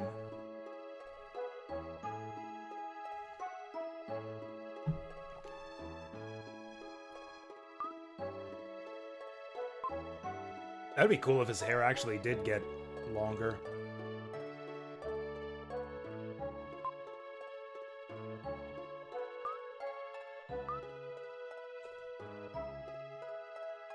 Oh, shark boss fight now.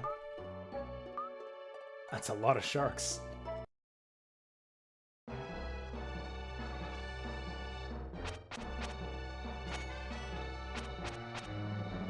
That's fine, we'll fight him off with my flute.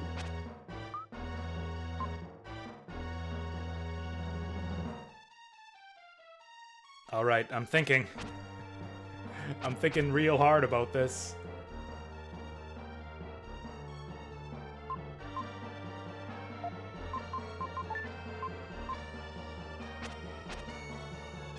I'll hit him with my charge shot. Nope. Let's think about this. Whoop, shit! I was mashing the attack button. God damn it. They need to slow down the text speed in this game. This is actually a problem. I've accidentally skipped so many text boxes.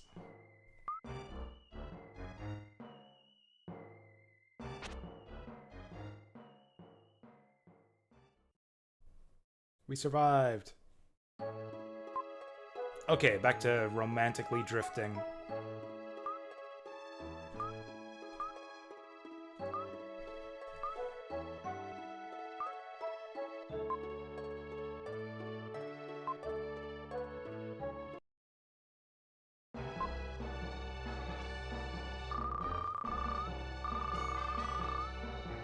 I mean, we're just sleeping, right? We've been eating fish every day, presumably. We can't have starved to death. Unless maybe we're dehydrated. We made it! Oh, we got scurvy. Should have brought some fruit.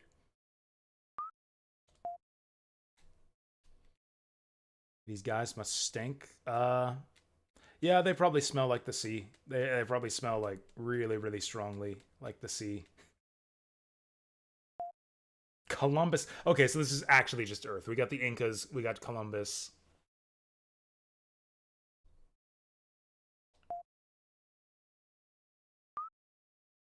Yeah, bro. Are you trying to gross her out? It's fine. All we gotta do is eat some citrus. Oh, we got rescued by a dog. Nice. How come she didn't get scurvy?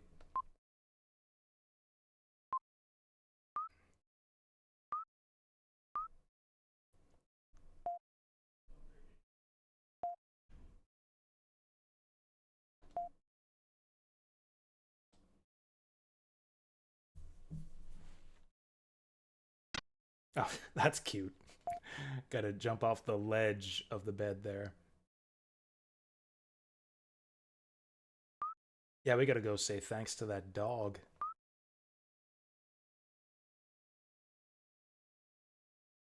Also, we gotta save our game. That was a really, really long scene. I can see why some people hate that scene.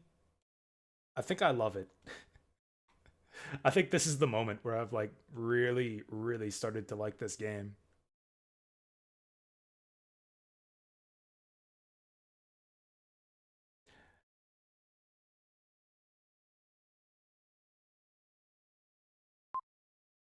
Woof woof.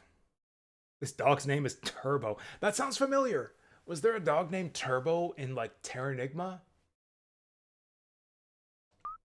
I feel like I've seen a dog named Turbo in another video game before. And so we went to Phrygia.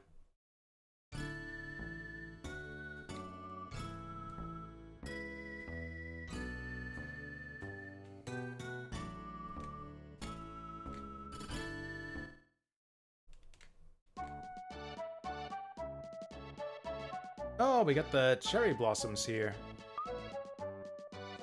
What a great city. What an odd thing to say. This game is full of like awesome, like just classic quintet dialogue. Characters saying just like weird, like poetic things all the time.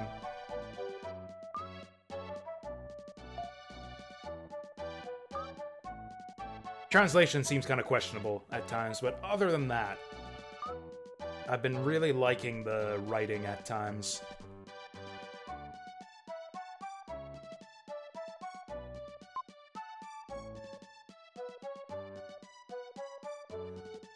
This game does seem to have a really heavy balance of like story scenes. Like a large amount of yeah, story scenes and town exploration between dungeons, though. We've done 2 dungeons so far. That's probably the reason I dropped this game back in the day. Not enough gameplay. This game has too many cutscenes. So I would have thought back in the day.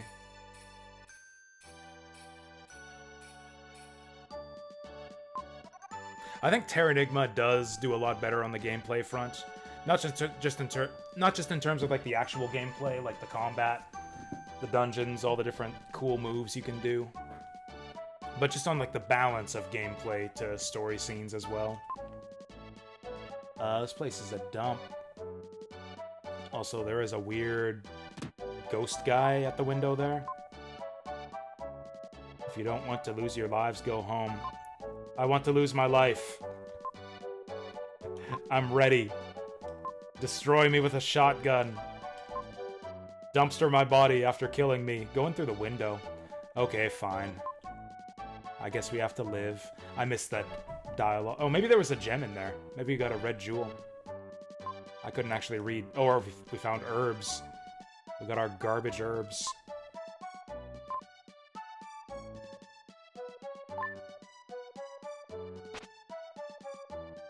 Hey, there's our save point.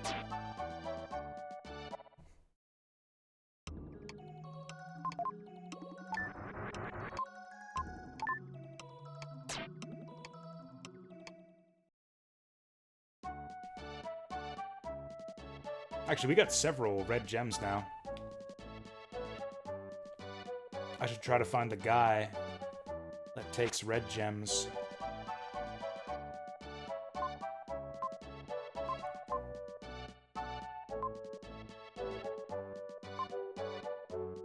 Sheesh. Oh, by laborers they mean slaves. These guys are slaves, aren't they? Which we were told that, yeah,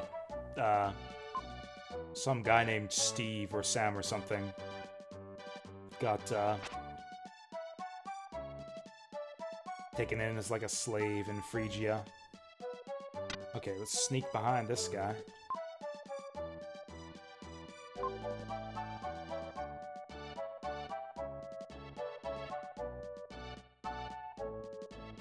So I guess this is a contrast with what the princess said. It's like, oh, what a beautiful city. The people here must have beautiful hearts. Nothing but purple-robed guys who practice slavery here.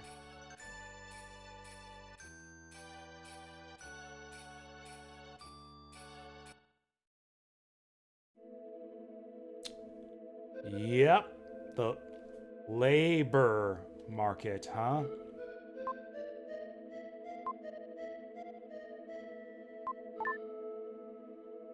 I mean, can I buy a laborer? I have 51 dark gems.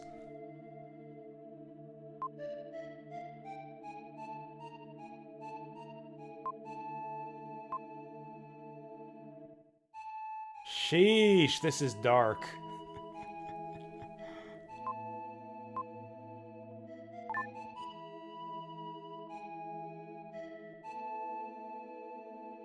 Can we free these guys?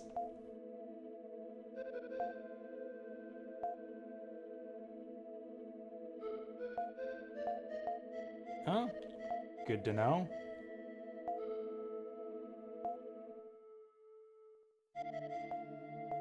Oh, Sam, this is the guy whose, yeah, note we got in the bottle.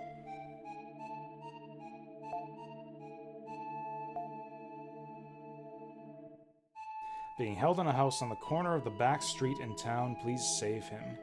A corner of the back street. Okay.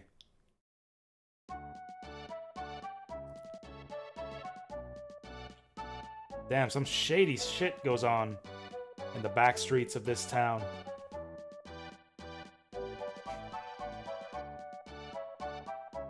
Gives a whole new meaning to the name Backstreet Boys. It's like, oh, the Backstreet Boys? Yeah, those are the guys who run the slave market in the back streets of Frisia or whatever.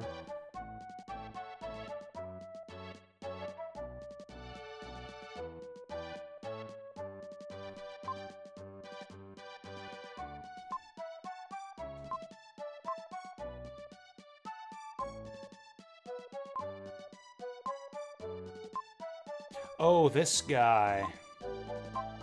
Please don't tell.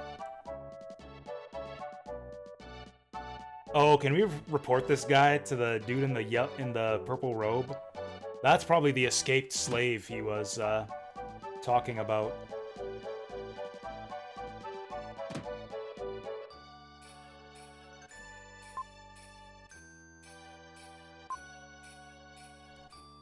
It kind of does look like a tornado came through here.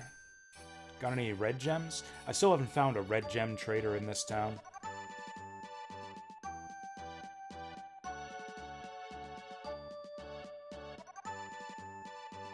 Such happy music in this town.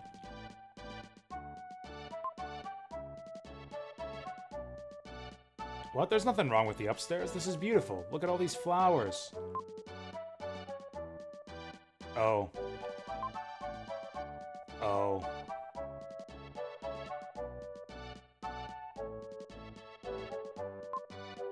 That's the kind of mess he's talking about.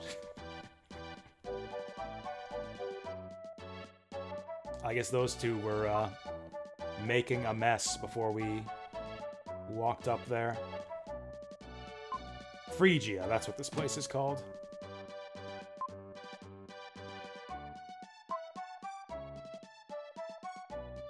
Frisia, the city of freedom. Only like the opposite of that. Slavery, that's what it is. Frisia, the city of slavery. Is this the guy? This is the guy! There we go. Is it possible to buy fresh Latvian kidneys? I think it might be. Did we have any laborers from Latvia? I think one of them said he was from the Incas. Oh, we only had 2? I thought we had more than that. Well, okay, we got the defense up.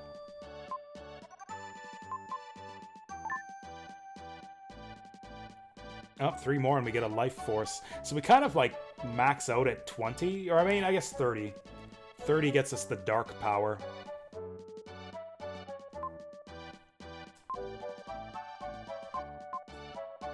mean, do I have any use for a Latvian kidney right now? I guess we could eat it.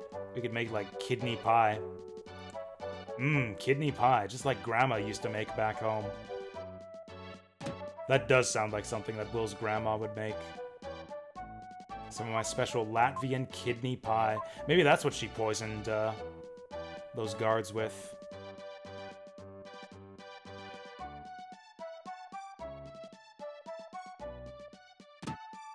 You. Oh, we have information now.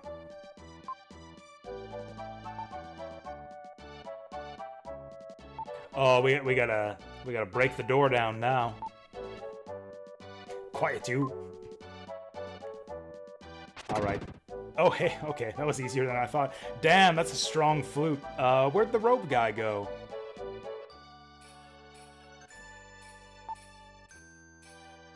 He's really short. Is he supposed to be like a little kid? Yeah, I didn't think I could break down the door either.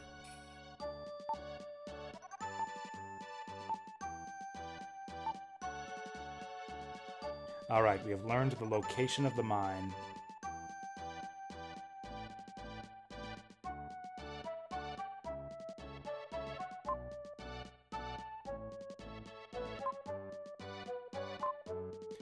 Do I want to rat on this slave?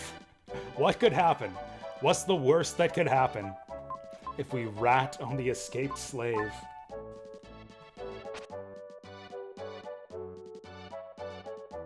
Oh, they put the save point right here, too. They put the save point right here, probably so that you can save scum that decision. I kind of want to see, just because I'm curious, but it might make me feel bad.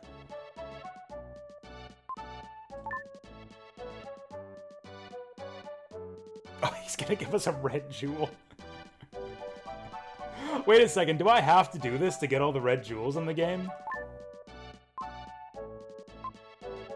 Oh shit, I've accepted blood money. What happens if we go over there? Just like the guy's dead?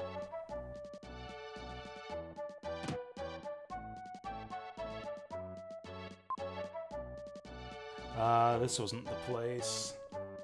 The princess is gonna hate me now. Oh, it's locked. We can't see what's going on in there.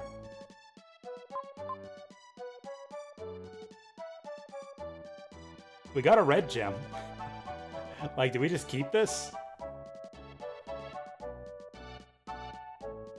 Or do we still get the red gem if we keep the other option? If we take the other option and lie about it? Oh, we can see them through the window! We can actually see them through the window. That's cute.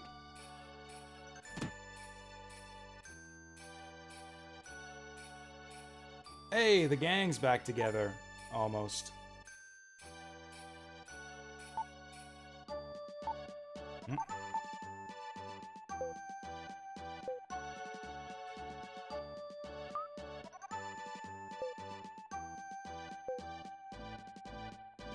I'm confused. So does Lance have amnesia or something?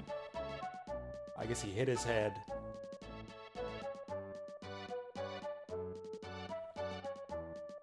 Our other friends are still missing, though. Man, there's like flowers all over the place. In all the buildings here. Frisia, the city of flowers and slavery. Where was that gem guy? I guess this doesn't matter. We're not going to get a new reward for giving him anything right now.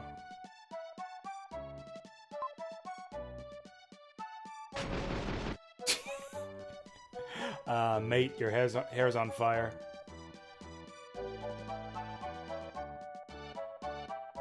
I don't know why his hair got lit on fire and not mine, but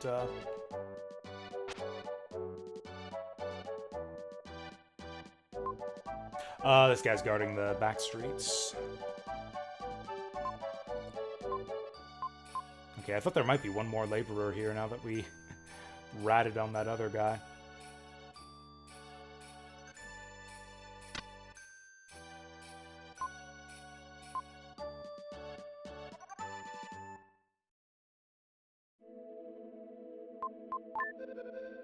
Hey bro, I got your bro.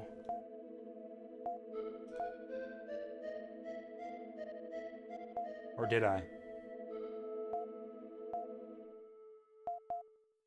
Yeah, we did. Yeah, we rescued Eric. Okay, so that guy's irrelevant now.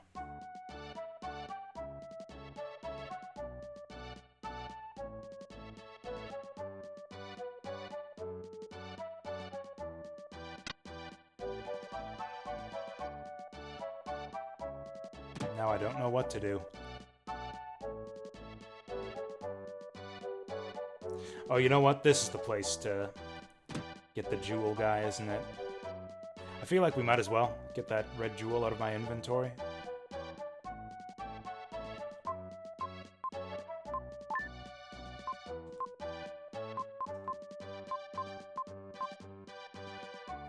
Did we just leave town?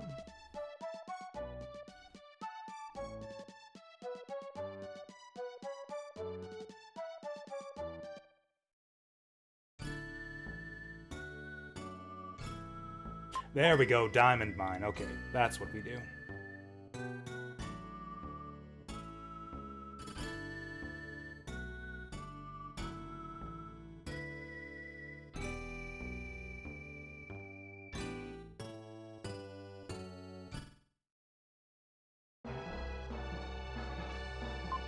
Alright, dungeon time again. That actually didn't take too long. Screams from the back of the... Man, this game goes dark a lot of the time. Whoa.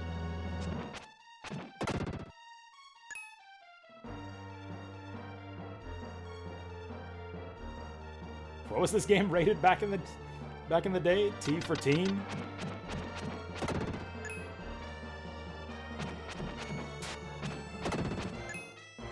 Well, we're getting the big gems from these guys.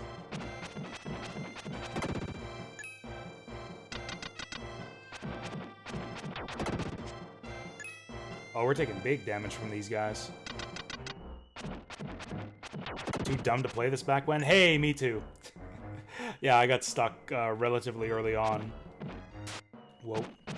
And, yeah, didn't really make it far. I'm already farther than I've ever made it. Back in, like, probably the mid-2000s I first tried to play this.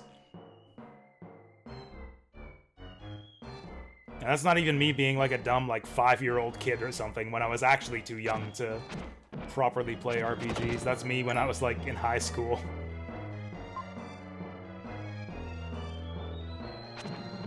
I shouldn't have come to this dungeon. I gotta leave soon.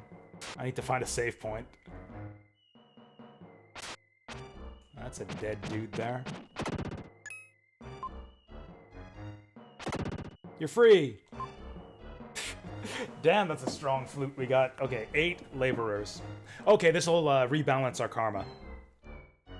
We helped recapture 1 escaped slave, but we'll free 8 more. That'll make us a good guy again.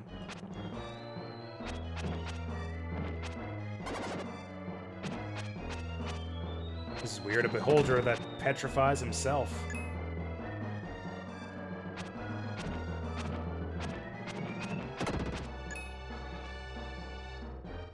Beat Shining Force on Game Gear? Nice. Well, yeah, Shining Force is, like, perfectly linear. Like, it's a strategy game, which makes it kind of tough for kids. But, like, you won't get stuck trying to figure out where to go next or anything. Like, Shining Force, you just, like, play the next map and just win it if you can. You can grind infinitely in those games, too. Yeah, like an RPG, you can just get completely stuck. You can just, like, have no idea how to advance the story in an RPG and just run around in circles for hours and never figure out how to progress.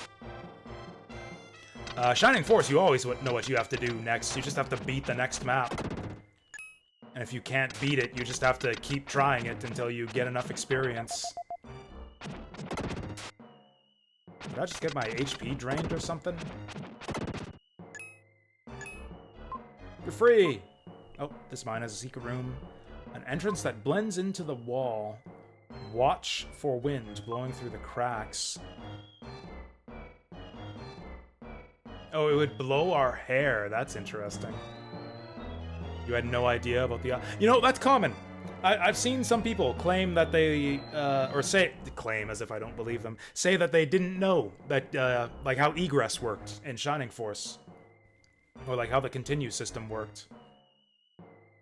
Actually, Choops, to this day, keeps on saying on stream from time to time, on his streams, when he talks about Shining Force, like, the reason I like Shining Force 1 is because it was linear and had limited resources. You couldn't grind in that game. And it's like, he doesn't know. He just doesn't know. And yeah, apparently a lot of people played Shining Force 1 that way. They don't know about, like, egress and the way that game overs work. And how you just keep your experience when you replay maps in that game after getting a game over or escaping.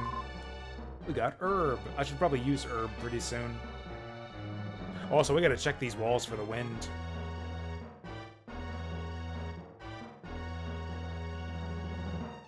I should leave soon. Gotta be looking for a save point. Oh, that's HP recovery. I thought I was hit by some kind of debuff or something. That recovered my HP.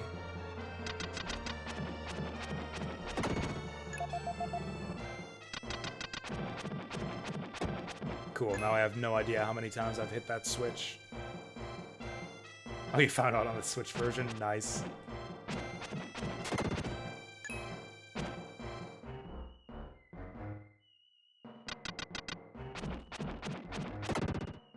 You know, Shining Force 2, I figured out, like, how you could grind on individual maps very early on. Because the first map of Shining Force 2 is actually very difficult. At least, you know, for as far as the first map of an SRPG goes. It's very easy to game over on the first map of Shining Force 2. And I did, a couple times, when I played that game. So I found out very quickly that when you game over, you just keep all of the experience you got. Like, there is no game over in Shining Force. You don't game over, you just get kicked back to the church, lose half of your money, but keep all of your experience. So yeah, if you're just willing to die over and over again, you can just grind as much experience as you want. And then if you learn what egress does, which is just warps you back to the church without losing half your money, yeah, you can grind that way too.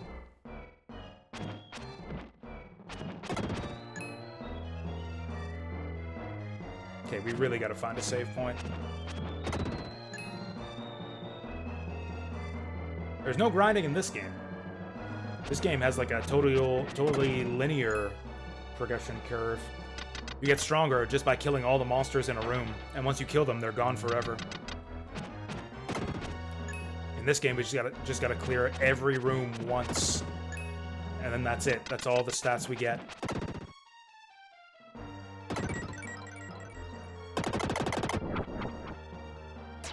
That's the only way to beat Iom. Which game is that? Which game is Iom? That's one of the Game Gear ones, wasn't it? Because, Shining Force 1 is Shadow Dragon, or Dark Dragon, or whatever. Dark Dragon. Fuck. Fucking Shining Force and Fire Emblem. One of them has Shadow Dragon, and one of them has Dark Dragon. I think Dark Dragon was Shining Force. 2 is Zeom. 3 is Bullzome. And then, yeah, I think Iom was one of the Game Gear games. Sword of Hajia. Was that the second one?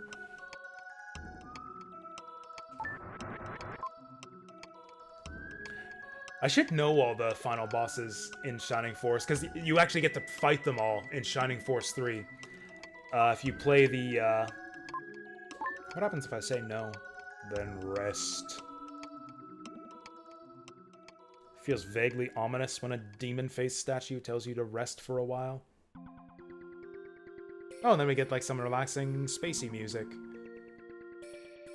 Just fall asleep to this. But yeah, in the premium disc of Shining Force 3, you could take your endgame party from Scenario 3 and fight through the bonus battles, which were just like 3D renderings of all the final bosses from past Shining Force games. Like, yeah, you fight Dark Dragon, you fight Zeom, you fight Iom, and the guy from the third What was it? Final Conflict? Final Conflict on Game Gear? Dark Soul, that was it. Dark Soul.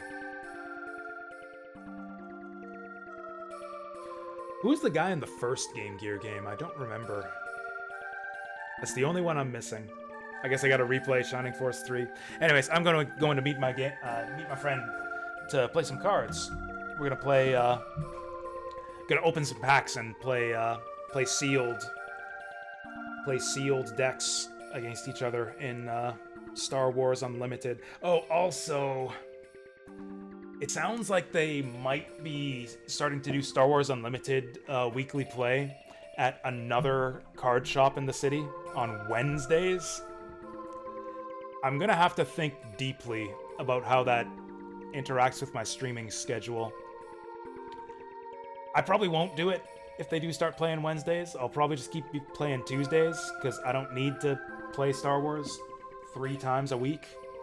But if they do events on Wednesdays, that might cut into my streaming schedule. Like if there's a tournament on a Wednesday night, I might go out and do that. We'll see how often that happens, whether it's like once every 2 weeks or once a month. I try to run, like, I run the Star Wars Unlimited events at the store that I work at. And I try to run events every 2 weeks, so, like, if they end up doing that at the other card shop, running, like, every second Wednesday, run a tournament, I might end up doing shorter streams every second Wednesday. Just because I'd like to attend those, because I never get to go out to tournaments, because I run them all the time for that game. We'll see. We'll see what ends up happening from all of that. If it does end up that way, what I'll probably do is just redouble my efforts to get up earlier during the week and, like, actually start streams at, like 10 a.m. instead of 2 p.m. That's the real solution to my problems here. Like, there's no reason I can't stream from, like 10 a.m. to 6 p.m. and then just go to a tournament or a game night or something in the evening. But my circadian rhythm has been fucked since I was in high school, so I always, whenever I'm given the opportunity, I always sleep in till like noon or 1 p.m. Anyways, that's it for me. That's Illusion of Gaia, episode 1. I feel like we got a good start to it, and I'm really enjoying it so far. This is a very good game. I feel like I have the patience for it as an adult now. And also I have a better understanding of how old RPGs work, so like I'm able to figure out how to make progress a lot more easily. Although that thing with the meat on the boat was kind of embarrassing. But we solved it, so it's all good. Yeah, we'll be back tomorrow for more of this, I guess. Thank you all again for watching. I'm off to play some cards. Till next time, have a good one.